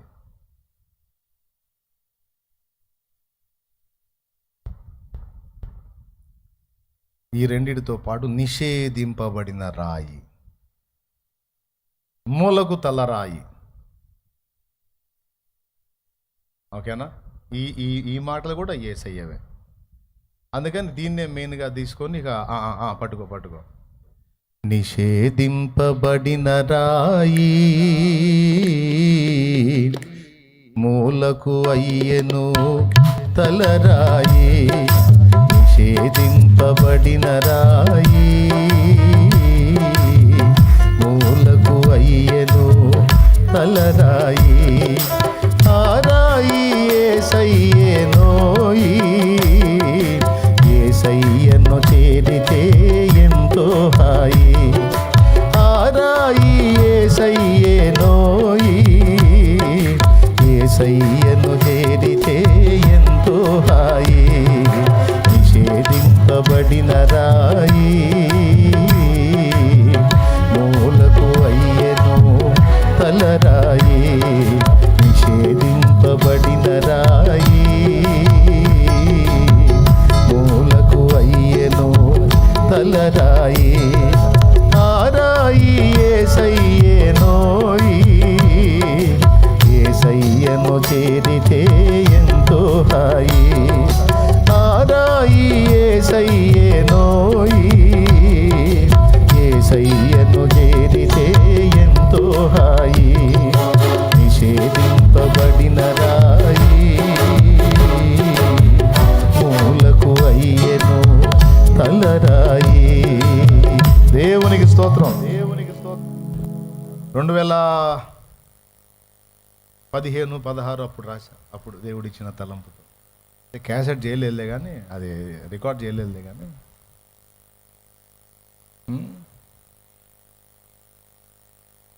ఏడు కన్నులు గలిగిన రాయి విగ్రహమును నలిపేసిన రాయి అని, ఆ రాయి ఏమేమై ఉందని చెప్పి, ఆ రాయి యేసయ్యేనోయి, యేసయ్యను నమ్మితే ఎంతో హాయి. దేవునికి స్తోత్రం అని అప్పుడు పాడుకున్నా. కాబట్టి ఇప్పుడు చెప్పండి, రాయి ఎవరు అసలు? ఫస్ట్ రాయి ఎవరు? మీకు దండం పెడతాను, బుసు అని కూడా పెద్దగా చెప్పండి. ఇంకా ఎండ స్టార్ట్ కాలేదు, ఎప్పుడు నీరసం వచ్చినట్టుంది మీకు.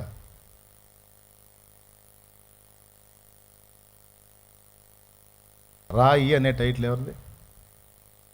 ఓకేనా? వీటితో పాటు క్రీస్తు యేసే ముఖ్యమైన మూలరాయి అయి ఉండగా, ప్రవక్తలు అపోస్తలు వేసిన పునాది మీద మీరు కట్టబడుతున్నారు. ఓకేనా? ముఖ్యమైన మూలరాయి, నిషేధింపబడిన రాయి, మూలకు తలరాయి, చేతి సహాయము లేక ఏ పర్వతం నుండి తీయబడిన రాయి, 7 కన్నులు కలిగిన రాయి. ఎన్ని రకాలు కనపడతాడు అనుకున్నా? ఒక రాయి అనే టైటిల్ మీద దేవులాడితే ఎన్ని విషయాలు ప్రత్యక్షమైనాయో యేసయ్య మీద. దేవునికి స్తోత్రం. పెద్దగా చెప్పండి. ఈ టైటిల్ అంతా యేసయ్యది. అడ్డురాయి అనే పేరు కూడా ఉంది ఆయనకి. ఇశ్రాయేలుకు అడ్డురాయి ఆయనేనంట. బాగుంది.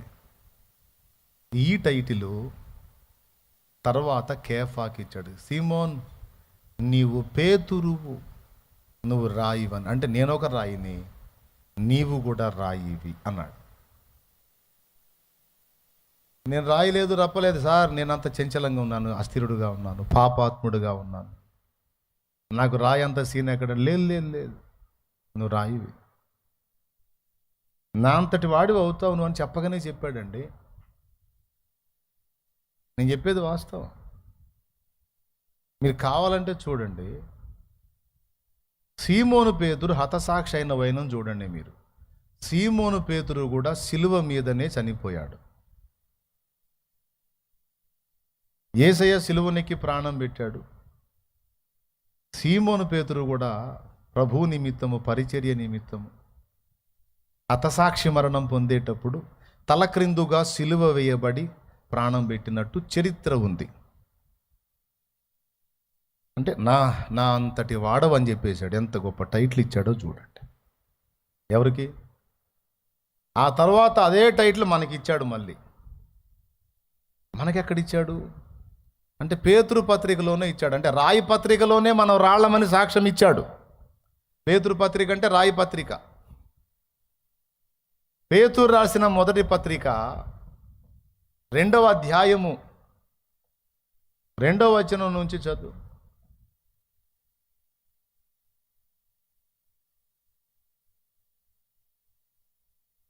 చదువు, అక్కడ నుంచి చదువు, కింది చదివితే వచ్చిందిలే చదువు.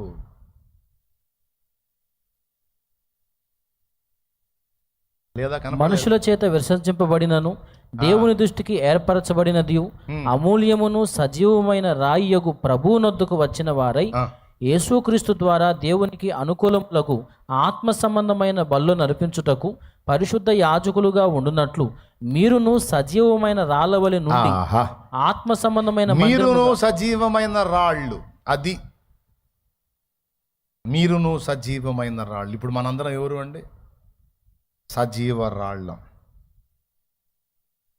మీరు చెప్పండి, నిజంగా మీ మీ మీ బ్రతుకు, నా బ్రతుకు, మన బ్రతుకు రాయిలాగే ఉందా? చంచలంగా ఉందా? ఎంతమంది ఒప్పుకుంటారో చేతులు ఎత్తండి. మనం రాళ్లలాగా స్థిరంగా ఉన్నామా? కదిలిపోయే చంచలత్వం కలిగి ఉన్నామా? యథార్థ హృదయాలు అయితే చేతులు ఎత్తండి. మనది చంచలం సరిగే సార్. నేనైతే రాయిలాగైతే లేను. కదిలిపోయే అస్థిరుడుగా చంచలంగా ఉన్నాను అన్నాడు. నువ్వు స్థిరంగా ఉన్నావా? బ్లూ చొక్కా మరి చెయ్యేత్తవే. అందరం పిచ్చోళ్ళం ఏంది? దేవునికి స్తోత్రం. ఆడపిల్లలే చేతులు ఎత్తుతుంటే పాపం పిచ్చి తల్లులు. అయినా ఈ పిచ్చోళ్ళని, ఈ చెంచలుల్ని, బలహీనుల్ని, ఈ అల్పుల్ని పట్టుకొని ఆ పిచ్చి మహారాజు ఏమంటున్నాడు తెలుసా? మీరు రాళ్ళు, సజీవ రాళ్ళు అన్నాడు. అంటే పలుకుతాడు ఆయన ముందు. వెధవలు అన్నాడు మనల్ని. నేనన్నా అరే తురే, ఇప్పుడు వాడిని అరే అంటాను. వాళ్ళందరూ పిల్లలు కదా, అరే అంటాను. యేసయ్య నాకన్నా గొప్పవాడు, గౌరవనీయుడు. యేసయ్య ఏమంటాడు తెలుసు? నా కుమారుడా యూసుఫ్ అంటాడు. నేను ఎవరు యూసుఫా అంటాను. నేను మనిషి వ్యవహారం ఇది. అంతే. ఒరే అశోక్ అంటాను. ఏమండి, జస్ట్ అశోక్ మేనమావన్ అంతే. కానీ యేసయ్య అశోక్ అనేవాడికి రూపునిచ్చినవాడు. 100 సార్లు అరే తురే అనొచ్చు, అనడు. నా కుమారుడా అశోకు అంటాడు. ఎంత మర్యాదిస్తాడో మనకి. మళ్ళీ నెత్తి మీద రూపాయి పెడితే దమ్మిడికి జలని బతుకులు మన. ఆయన లెక్కలో చెప్తున్నానండి. ఎంత మర్యాదిస్తాడో, ఎంత గౌరవిస్తాడో, ఎంత సన్మానిస్తాడో, ఎంత ఘనంగా మాట్లాడతాడో. నేర్చుకోవాలండి. యేసయ్యను చూసి నేర్చుకోవాలి. ఇతరులను ప్రోత్సహించటం, ఇతరులను బలపరచటం, ఇతరులను ధైర్యపరచటం అనేది నేర్చుకోవాలి. ఇది కీలకమైన విషయం అబ్బాయి. నీకు మైండ్ సరిగ్గా పనిచేస్తే ఇది దేవుడు నేర్పుతున్న బడి. అదే మూలవాక్యంలో మనం చదువుకుంది. ఒక్కసారి అక్కడ చూడండి, గలతీ పత్రిక. ప్రేమ కలిగిన వారై ఒకనికొకడు దాసులై ఉండు, ధర్మశాస్త్రమంతయు నిన్ను వలె నీ పొరుగువానిని ప్రేమించుమని ఒక్క మాటలో సంపూర్ణమై ఉన్నది అన్నాడు. ఒకనికొకడు దాసులై ఉండండి, ఒకరినొకడు సన్మానించండి, ఒకరినొకడు గౌరవించండి, ఒకరినొకడు ప్రోత్సహించండి. యజమానిని గొప్పోడని మెచ్చుకునే దాసుడు. మన ఎదుటోళ్ళని గొప్పోళ్ళని మెచ్చుకుంటే వాడిని పైకెత్తి మన కింద దిగినట్టు ఉంటుంది. ఎంతమంది ఒప్పుకుంటారు? అందుకే తొందరపడి మనం మెచ్చుకోం, ఈగో అడ్డం వస్తుంది. ఒకరికొకడు దాసులై ఉండటం అంటే అర్థం ఏంటో తెలుసా? నీకంటే ఎదుటివాడు నీకంటే గొప్పవాడని వానిని సన్మానించమని అర్థం, వాని ప్రేమించమని అర్థం. వాళ్ళకేం తెలిసొచ్చు, వీళ్ళకేం తెలిసొచ్చు, అంతా నాకే తెలిసొచ్చు అని చెప్పి అనుకోవటం కాదు.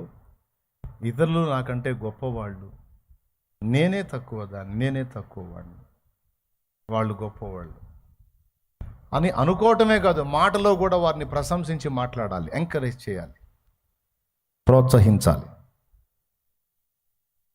మా అయ్య ఎంత తెలివిగలడో చూడండి. మా అయ్యకు మళ్ళా సంతకం పెట్టినానంటే వేలు ముద్ర వేస్తాడు, పెద్ద వేలు, పెద్ద ముద్ర వేసాడంటే పెద్ద ముద్ర పడిద్ది. సంతకం రాదు మా అయ్యకి. ఎంత తెలివిగల్లోడంటే ఆయన లైన్లో ఉండి కుటుంబాన్ని నడిపిస్తున్నప్పుడే నేను పిల్లవాడినై ఉండగానే అంతా నీదే, అంతా నీదే, ఇక నువ్వే నువ్వే. వాస్తవంగా హీరో ఆయన.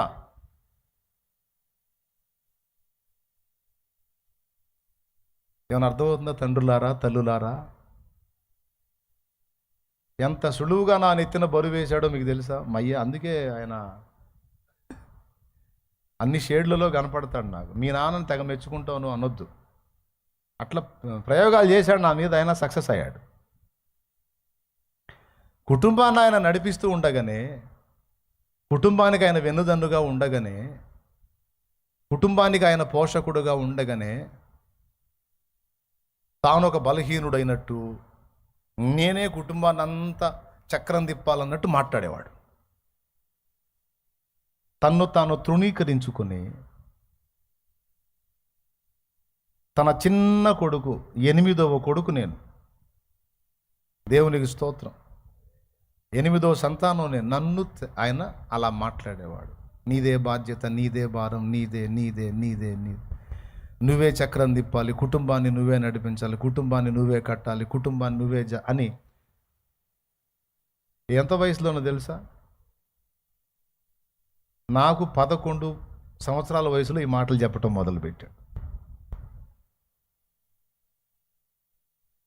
ఏమండి, గురుజాపల్లి, చౌటిపాలెం, మిన్నెకల్లు, తెంగడమల ఊళ్ళు ఉన్నాయిగా. బస్సులో ఎక్కి పాల బిందెలు తీసుకొని బస్సులో ఎక్కి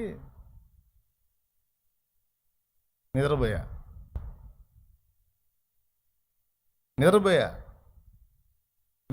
ఆ ఊరు పోయి సీట్లో పండుకున్న చిన్నోడిని, పిల్లోడిని కదా, కండక్టర్ కనపడలా. అందరు దిగారు అనుకున్నాడు, డోర్ వేసుకున్నాడు, తిరిగి మధ్యలో వచ్చేదాకా లేచి కూర్చున్నా. బస్సు నేను దిగాల్సిన ఊరు పోయి మళ్ళీ రిటర్న్ అయ్యి చౌటిపాలెం, గురుజేపల్లి, ఈటి, ఎడవల్లి ఇవన్నీ దాటుకొని మధ్యరాలు వచ్చినాక కళ్ళు తెరిచి చూసి నేను అనుకుంటున్నాను ఇంకా మధ్యరాల దగ్గరే ఉంది బస్సు, ఇంకా ఊరికి పోలేదు అనుకుంటా. అది పోయి కూడా వచ్చింది.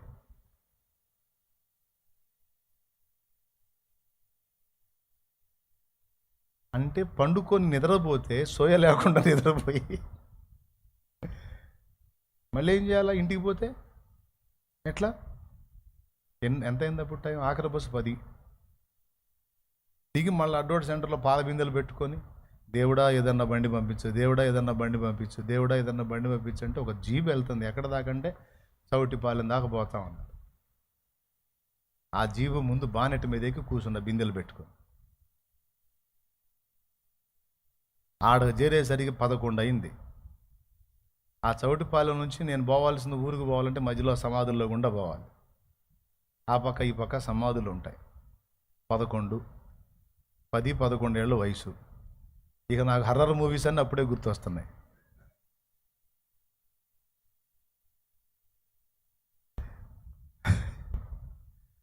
ఎంత ఆశోది వ్యవహారం అండి. ఊరు బాగొట్టుకొని మళ్ళీ వెనక్కి రావటం ఏందండి నిద్రపోయి.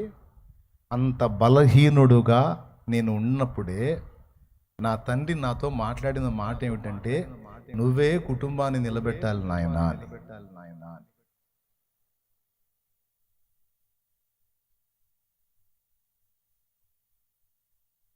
ఇంతసేటు చెబుతున్నాను, మీకు ఏమైనా అర్థమైందా? పిల్లల్ని ఎలా పెంచాలో, కుటుంబంలో వ్యక్తుల్ని, స్నేహితుల్ని, సంఘములో నీ సహోదరులను ఎలా ప్రోత్సహించాలో అదొక్కటి నేర్చుకో ఈరోజు. నిన్ను వలె నీ పొరుగువానిని ప్రేమించమని ఉంది కదా, ధైర్యపరచు, నిరీక్షణ చెప్పు, రేపటిని కూర్చిన భవిష్యత్తు నీకు ఉందిలే అని చెప్పి ధైర్యమి. ఖచ్చితంగా అలా తయారవుతారు, ఖచ్చితంగా అలానే ఫలిస్తారు. దేవుడు చేస్తాడు. దేవుడు చెప్పిన విధమే నేను మీకు చెప్పాను, దేవుడు చేసే పద్ధతే మీకు చెప్పాను. పిరికోండి చూసి పరాక్రమం గల బలాఢ్యుడా అంటాడు. గొడ్రాలు అయిన శారా, అబ్రహాము ఇద్దరిని పట్టుకొని మీకు ఆకాశ నక్షత్రాలంత సంతానం కలుగుతారు అంటాడు. ఏకంగా టైటిల్లే పేర్లే పెట్టేస్తాడు. అబ్రామును పట్టుకొని అబ్రహాము. అబ్రాము అంటే ఘనుడైన తండ్రి, అబ్రహాము అంటే జనములకు తండ్రి. ఒక కొడుకు కూడా లేనప్పుడు జనములకు తండ్రి అని పేరు పెట్టి అట్లా చెబుతాడు. అంతే. నువ్వు దేవుని దగ్గర పోయి, దేవా నేను నంబర్ 1 వెధవని అన్ను అంటే దేవుడు ఊరుకోడు. ఎవడు చెప్పాడురా నువ్వు వెధవని? నోర్మై ఆ మాట అనొద్దు అంటాడు. లేదు తండ్రి, నేను నంబర్ 1 వెధవని దేవా. ఎప్పుడన్నా అన్నారా దేవుడు ముందుకెళ్ళి? పబ్లిక్లో కాదులే, దేవుడు ముందుకెళ్ళి ఎప్పుడన్నా అనుకున్నారా? మోకాళ్ళు వేసి, దేవా ఎదవలు ఉంటారు కానీ నా అంత ఎదవ లేడు దేవా, నిజంగా దేవా పెద్ద ఎదవం దేవా నేను అని ఎప్పుడు అనుకోలేదు దేవుని ముందుకెళ్ళి? ఎంతమంది అనుకున్నారు? చేతులు ఎత్తండి. నా అంత పనికి మాలింది లేదు తండ్రి అనుకున్నావా? అనుకుంటే చేతులు ఎత్తి చెబుతాను, అమ్మా అయ్యా అనుకున్నారా? నేను కూడా అనుకున్నాలే, అందుకని చెబుతున్నాను. ఏమని నెంబర్ 1 పనికి మాలోళ్ళు ఎంతమంది ఉంటారో తెలియదు. వాళ్ళందరిలోకి ఎవడురా నెంబర్ 1 అంటే నేనే వస్తా ప్రభా అని నేను అనుకున్న రోజులు ఉన్నాయి దేవుని ముందు. దేవుడు ఏమన్నాడో తెలుసా? ఆ మాట అనొద్దు అని గద్దించాడు. నువ్వు జనం ముందు అంటే అన్నావు, నా ముందు అనొద్దు నువ్వు. ఎందుకు ప్రభా? నేను పెద్ద ఎదవను ప్రభా, ఏయ్ ఆ మాట అనొద్దంటే అదే అంటావు. ఎందుకు ప్రభా అంటే నువ్వు ఆ మాట అని నన్ను కించపరుస్తున్నావు అంటాడు. అదేంది అంటే మరి ఎదవలు చేసేవాళ్ళ కనపడుతున్నానా నీకు? ఎదవల్ని పనికి మాలిన వాళ్ళని చేసి తయారు చేసేవాళ్ళ కనపడుతున్నానా నేను నీకు? పనికి మాలిన వాళ్ళని తయారు చేసే పనికి మాలిన పని పెట్టుకుని నేను ఒక పనికి మాలిన ఉన్నావు అన్నప్పుడు ఏమైనా అర్థమైందా మీకు? ఎంతమందికి అర్థమైంది? ఎవడు చెప్పాడురా నువ్వు ఎదవని? ఎవడు చెప్పాడురా నువ్వు పనికి మాలినోడు అని?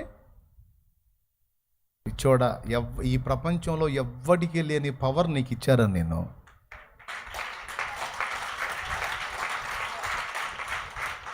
ఈ ప్రపంచంలో ఎవ్వరికి లేని పవర్ని నీకు ఇచ్చా ఒక విషయంలో.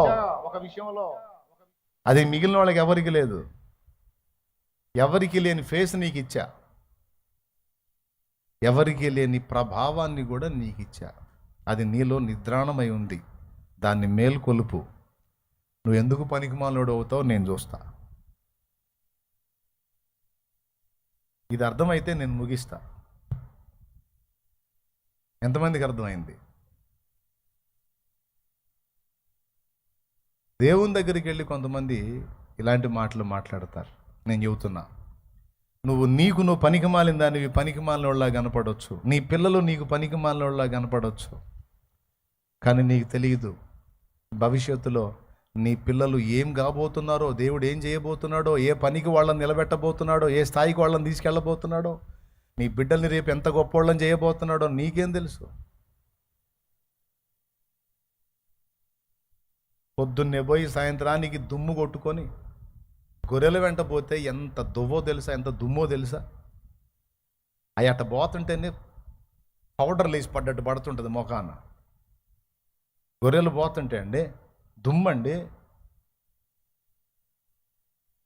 పొద్దున్నే వాళ్ళమ్మ చక్కగా స్నానం చేపించి మంచిగా బట్టలు కట్టి ఆహారం కట్టి పంపించింది దావీదుని. పోయేటప్పుడు శుభ్రంగా పోతాడు పాపం, వచ్చేటప్పుడు గొర్రెలమ్మటి తిరిగి తిరిగి తిరిగి ఎండకెండి వానకు దడిసి దుమ్ము కొట్టుకొని బజార్లమ్మటి వచ్చేటప్పుడు ఎట్టొచ్చి ఉంటాడు? అలాంటి పిల్లవాడిని చూసి ఎవడన్నా అనుకుంటాడా ఇశ్రాయేలుకు రాజు అవుతాడని? ఈరోజు నేను చెప్తున్నాను, పనికిమాలినోడు పనికిమాలిన అనుకున్న నీ పిల్లలే రేపు గొప్పవాళ్ళు కాబోతున్నారు. నా దేవుడు వాళ్ళని అలా చేయబోతున్నాడు. ఈరోజు నిన్ను చూసి నీ వాళ్ళు అంటుండొచ్చు, తమ్ముడా ఎదవరా నువ్వు ఒట్టి దద్దమ్మవరా, నువ్వు పనికిమాలినోడు, ఏది చేతగాదురా నీకు, ఏ పనికిమాలిందా నీకు ఏది చేతగాదే, నువ్వు చవటదానివే, నువ్వు సన్నాసి దానివే, నువ్వు అలాంటి దానివే ఇలాంటి దానివే అని అంటుండొచ్చు మా నిన్ను. నేను ఒక మాట చెప్తున్నాను, నేను దేవుని బట్టి చెప్తున్నా, నా దేవుడైతే నేను అలా అనడమ్మా. ఎందుకంటే చవటలను చేసేవాడు కాదు నా దేవుడు.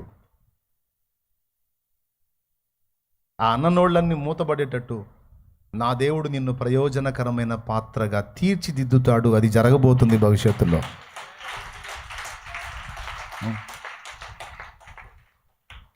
నిన్ను తృణీకరించిన వారి ఎదుట నిన్ను ఘనపరిచి తల ఎత్తి నీ సంతతిని ఆశీర్వదించి నీకు పుట్టిన వారిని ఆశీర్వదించి నా తండ్రి ఘనపరచబోతున్నాడు. నా తండ్రి అన్యాయస్తుడు కాదు. ఎన్నోసార్లు నేను పొందిన అవమానకరమైన మాటలను బట్టి దేవుని ముందు ఏడ్చుకున్నా. నేను ఇలా అన్నారు ప్రభువా అని ఏడ్చుకున్నా. అంటే దేవుడు నన్ను ధైర్యపరిచాడు. బాధపడకురా, బాధపడకు బిడ్డ, బాధపడకు నాన్న.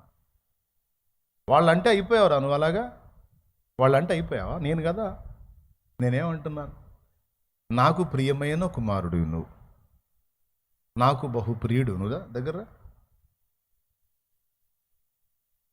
ఆయన రెక్కల కిందికి తీసుకుంటే ఎంత ఏడుపో.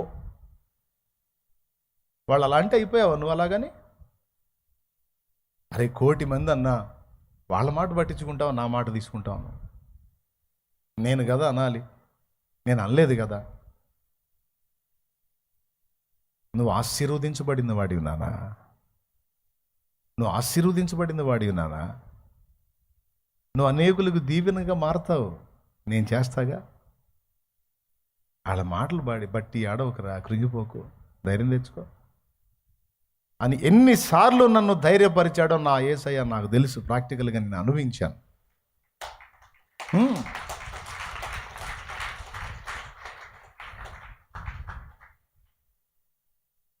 గుర్తు చేసుకో మనసా అనే పాటలో పాడుకున్నాను. ఎవరు లేని నిసీధిలోనా యేసు ప్రేమ కలయికనో,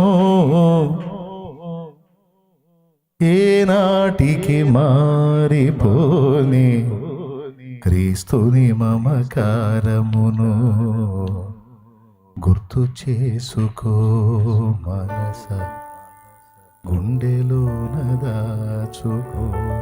ఆ పాటలో చెప్పుకున్నా. ఈ మాటలు మీకు అందరికీ ఎందుకు చెప్తున్నానంటే, దయచేసి పిల్లల్ని కొంచెం ప్రోత్సహించండి, ఇతరులను ప్రోత్సహించండి, ఇతరులను ప్రేమించండి, వాళ్ళని ఆదరించండి, ధైర్యపరచండి, కృంగిన వారిని లేవనెత్తండి, భవిష్యత్తు మీద ఆశ కలిగించండి.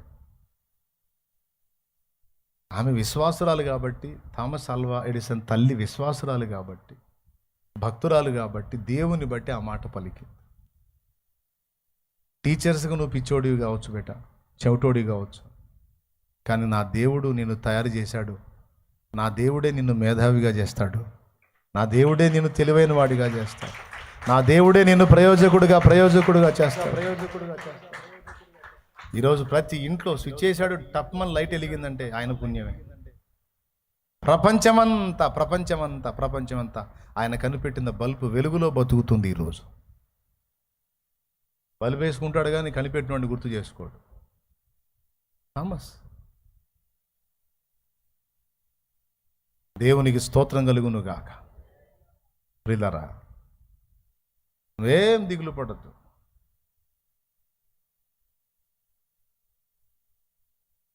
నా జీవితం ఇలా మారిద్దని నా ఫ్రెండ్స్ అనుకోలేదు నాయనా. నా ఫ్రెండ్స్, నేను దేవుని పనిలోకి రాకముందు ప్రభువులోకి వచ్చాను కానీ ప్రభు సేవలోకి రాలేదు. పని చేసుకుంటున్న స్థలంలో నన్ను చూసిన నా ఫ్రెండ్స్ పిలవటానికి వాడికి పరువు తక్కువ అని తలదించుకొని వెళ్ళిపోయాడు పక్కకి. చాలా లోపల ఏడ్చుకున్నాను నేను. వాడు చాలా బెస్ట్ ఫ్రెండ్ అనుకో. వాడు నా స్థితిని చూసి నేను ఎక్కడ వాడిని అరే అని పిలుస్తానో, ఆ స్థితిలో ఉన్న నేను వాడిని అరే అని పిలిస్తే వాడికి ఎక్కడ పరువు తక్కువ అని నన్ను ఇలా చూసి ఆ స్థితిలో చూసి టప్మని తల తిప్పుకొని వెళ్ళిపోయాడు వాడు. వాడి కర్మకాలి నాకు అదే వీధిలో 3-4 రోజులు వర్క్ చేయాల్సి వచ్చింది. ఇక వాడు వచ్చినప్పుడల్లా ఆ బజార్ టర్నింగ్ తిరిగినప్పుడల్లా నేను కనపడతాను కదా, నన్ను చూడాల్సి వచ్చిందని వాడు ముందుగానే అక్కడి నుంచే తిప్పుకొని పో. ఈ బాధ వాడికి ఎందుకు కలిగించాలి అని ఇక నేను వాడిని చూసి నేనే తలదించుకొని నా పని నేను చేసుకుంటాం. లోపల ఏడ్చుకున్నారు. అరే నా ఫ్రెండ్స్ కూడా అవమానంగా ఫీల్ అవుతున్నారు నన్ను చూసి. ఆనాడు వాడికి తెలియదు, కుటుంబ సభ్యులకు తెలియదు, ఎవరికి తెలియదు. ఇంకా చెప్పాలంటే చివరిగా నాకు కూడా తెలియదు నా జీవితం ఇలా మారిద్దని. నిజం, దైవ సాక్షిగా చెప్తున్నాను, నా జీవితం ఇలా మారుందని నేను కూడా అనుకోలేదు. ఈరోజు కూడా ఒంటరిగా కూర్చున్నప్పుడు అదే ఏడుపు వచ్చింది, ఏడ్చుకుంటా ఉంటాను. ఏం దేవా ఇట్లా మారింది లైఫ్. అలా మార్చాడు నా దేవుడు. ఈ రోజుకి నువ్వు ఏమనుకుంటున్నావు నీ పరిస్థితిని గురించి, దాన్ని అంతటిని తిరగరాసే దేవుడు నా దేవుడు, మార్చివేసే దేవుడు నా దేవుడు.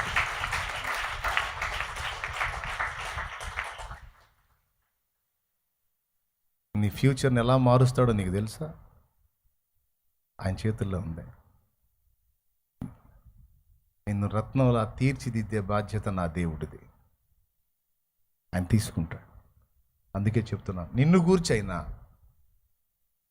నీ వారిని గూర్చైనా, నీ ఇంటనున్న నీ కుటుంబ సభ్యులను గూర్చైనా నువ్వు తలంచవలసిన విధము, నీ పొరుగువారి విషయంలో నువ్వు కలిగి ఉండవలసిన అభిప్రాయాన్ని ఈరోజు నీకు నేర్పించానని అనుకుంటున్నాను నేను. చెప్పు, ఏం పలుకుతావు నీ బిడ్డను గురించి అంటే ఏంటి? ఏం పలుకుతావు నీ ఇష్టం. ఇంకెక్కువ చెప్పాలనుకోవట్లేదు, ప్రార్థన చేసేస్తా. ఎందుకంటే ముందే మాట ఇచ్చాను, పెందలాడు వదిలేస్తానని. తప్పకుండా శుక్రవారం చెప్తా. మూలవాక్యం దగ్గరికి నేను రాలేదు, జస్ట్ పునాదిలోనే ఆపేశాను. తప్పకుండా శుక్రవారం అందిస్తాను. ఎండ ముదురుతుంది, ప్రార్థన చేసేస్తాను. ఈరోజు మీరు నేర్చుకున్న ఈ అంశాన్ని మాత్రం మర్చిపోవద్దు. యేసయ్య ఎంత గొప్పోడో చూడు. ఆయన రాయి, తన బలహీన దాసుడైన సీమోనుకు రాయి అనే టైటిల్ ఇచ్చాడు. తన బలహీన పిల్లలమైన మనల్ని కూడా రాళ్ళు అని పిలిచాడు కనుక ఖచ్చితంగా తీరతాం. ఎందుకంటే ఆయన మాటే మనకు శాసనం. ఆయన మాట పలికాడు కనుక మనం తీరతాం. విడుదల చేద్దాం, వాక్కును రిలీజ్ చేద్దాం, శుభవచనాన్ని పలుకుదాం. నీకు నీ మీద ఆశ లేకపోవచ్చు, నాకు నా మీద ఆశ లేకపోవచ్చు, కానీ మనందరం కలిసి ఆయన యందు ఆశ కలిగి ఉందాం. ఆయన నెరవేరుస్తాడు, ఆయన తయారు చేస్తాడు, ఆయన మన తలనెత్తుతాడు. ఆనాడు తల దించుకొని పోయిన అదే ఫ్రెండు, మీ షాలేవరాజు పాస్టర్ అని మీరు చెబుతున్నారే, ఆ షాలేవరాజు అని ఆయన మా ఫ్రెండే అని వాడే ఎగిరి చెప్పుకునేటట్టు చేశాడు.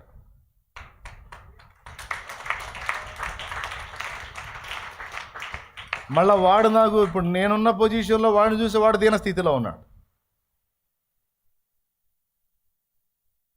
బండి అయింది, బండి ఓడైంది అన్నట్టు అయింది వ్యవహారం. వాడు అదో గతిలో ఉన్నాడు, వాడు కనపడ్డాడు నాకు. నేను వాళ్ళలాగా దాటిపోలా. బండి ఆపి పోయి వాడిని పలకరించి, పరామర్శించి, ప్రోత్సహించి వెళ్ళా.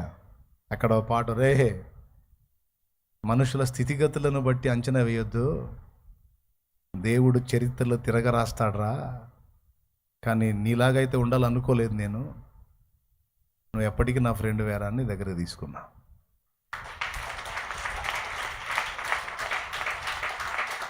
దేవునికి స్తోత్రం కలుగును గాక.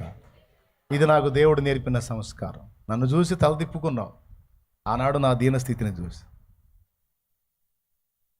ఈరోజు నువ్వు తల ఎత్తి చూసే స్థితిలో నన్ను దేవుడు ఉంచాడు. ఫలానా తాలూకా అని చెప్పుకుంటే నీకు ఘనత వచ్చే స్థితిలో నన్ను ఉంచాడు దేవుడు. దాన్ని బట్టి నేను ఎచ్చులు పడను. నేను ఆనాడు ఎలా ఉన్నాను, ఈనాడు అలానే ఉన్నాను. ఆనాడు నా పక్కన కూర్చొని చదివినప్పుడు నేను ఎంత ప్రేమించాను, ఈనాడు కూడా నేను అంతే ప్రేమిస్తాను. నిన్ను చూసి అయితే తిప్పేసుకొని పోనరా నేను. దేవునికి మహిమ కలుగునుగా. చేయడని ఏమన్నా గ్యారెంటీ ఇస్తావు? అలా చేయడా దేవుడు?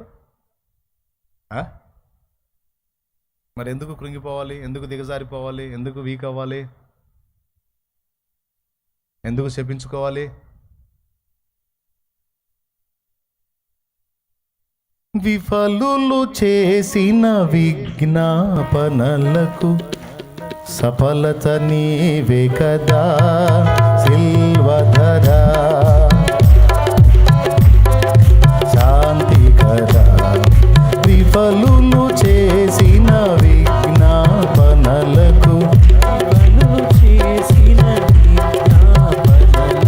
సఫలత నీవే కదా సిల్వధరా, పాపహరా, శాంతికరా.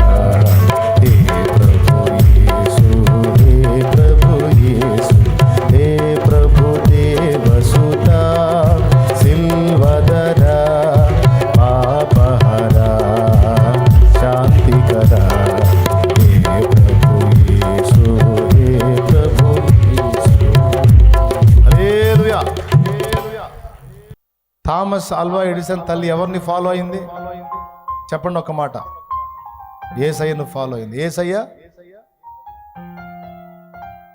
ఎలా మాట్లాడాడు? రివర్స్ మాట్లాడాడు. పిరికోను చూసి నువ్వు ధైర్యవంతుడు అన్నాడు, చెంచలుని చూసి నువ్వు రాయలాంటోడు అన్నాడు.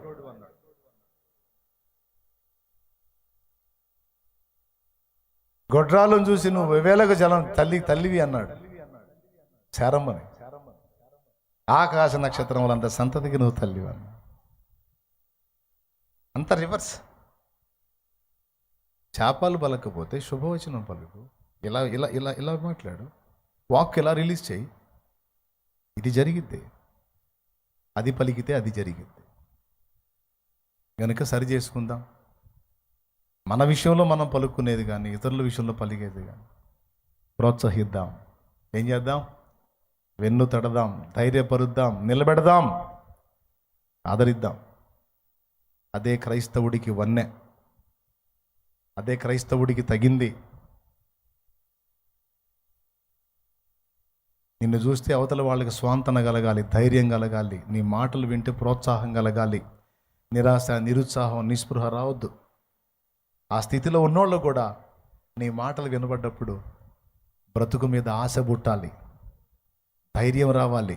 అలాంటి వాక్కుని ఎప్పుడూ మనం కలిగి ఉండాలి.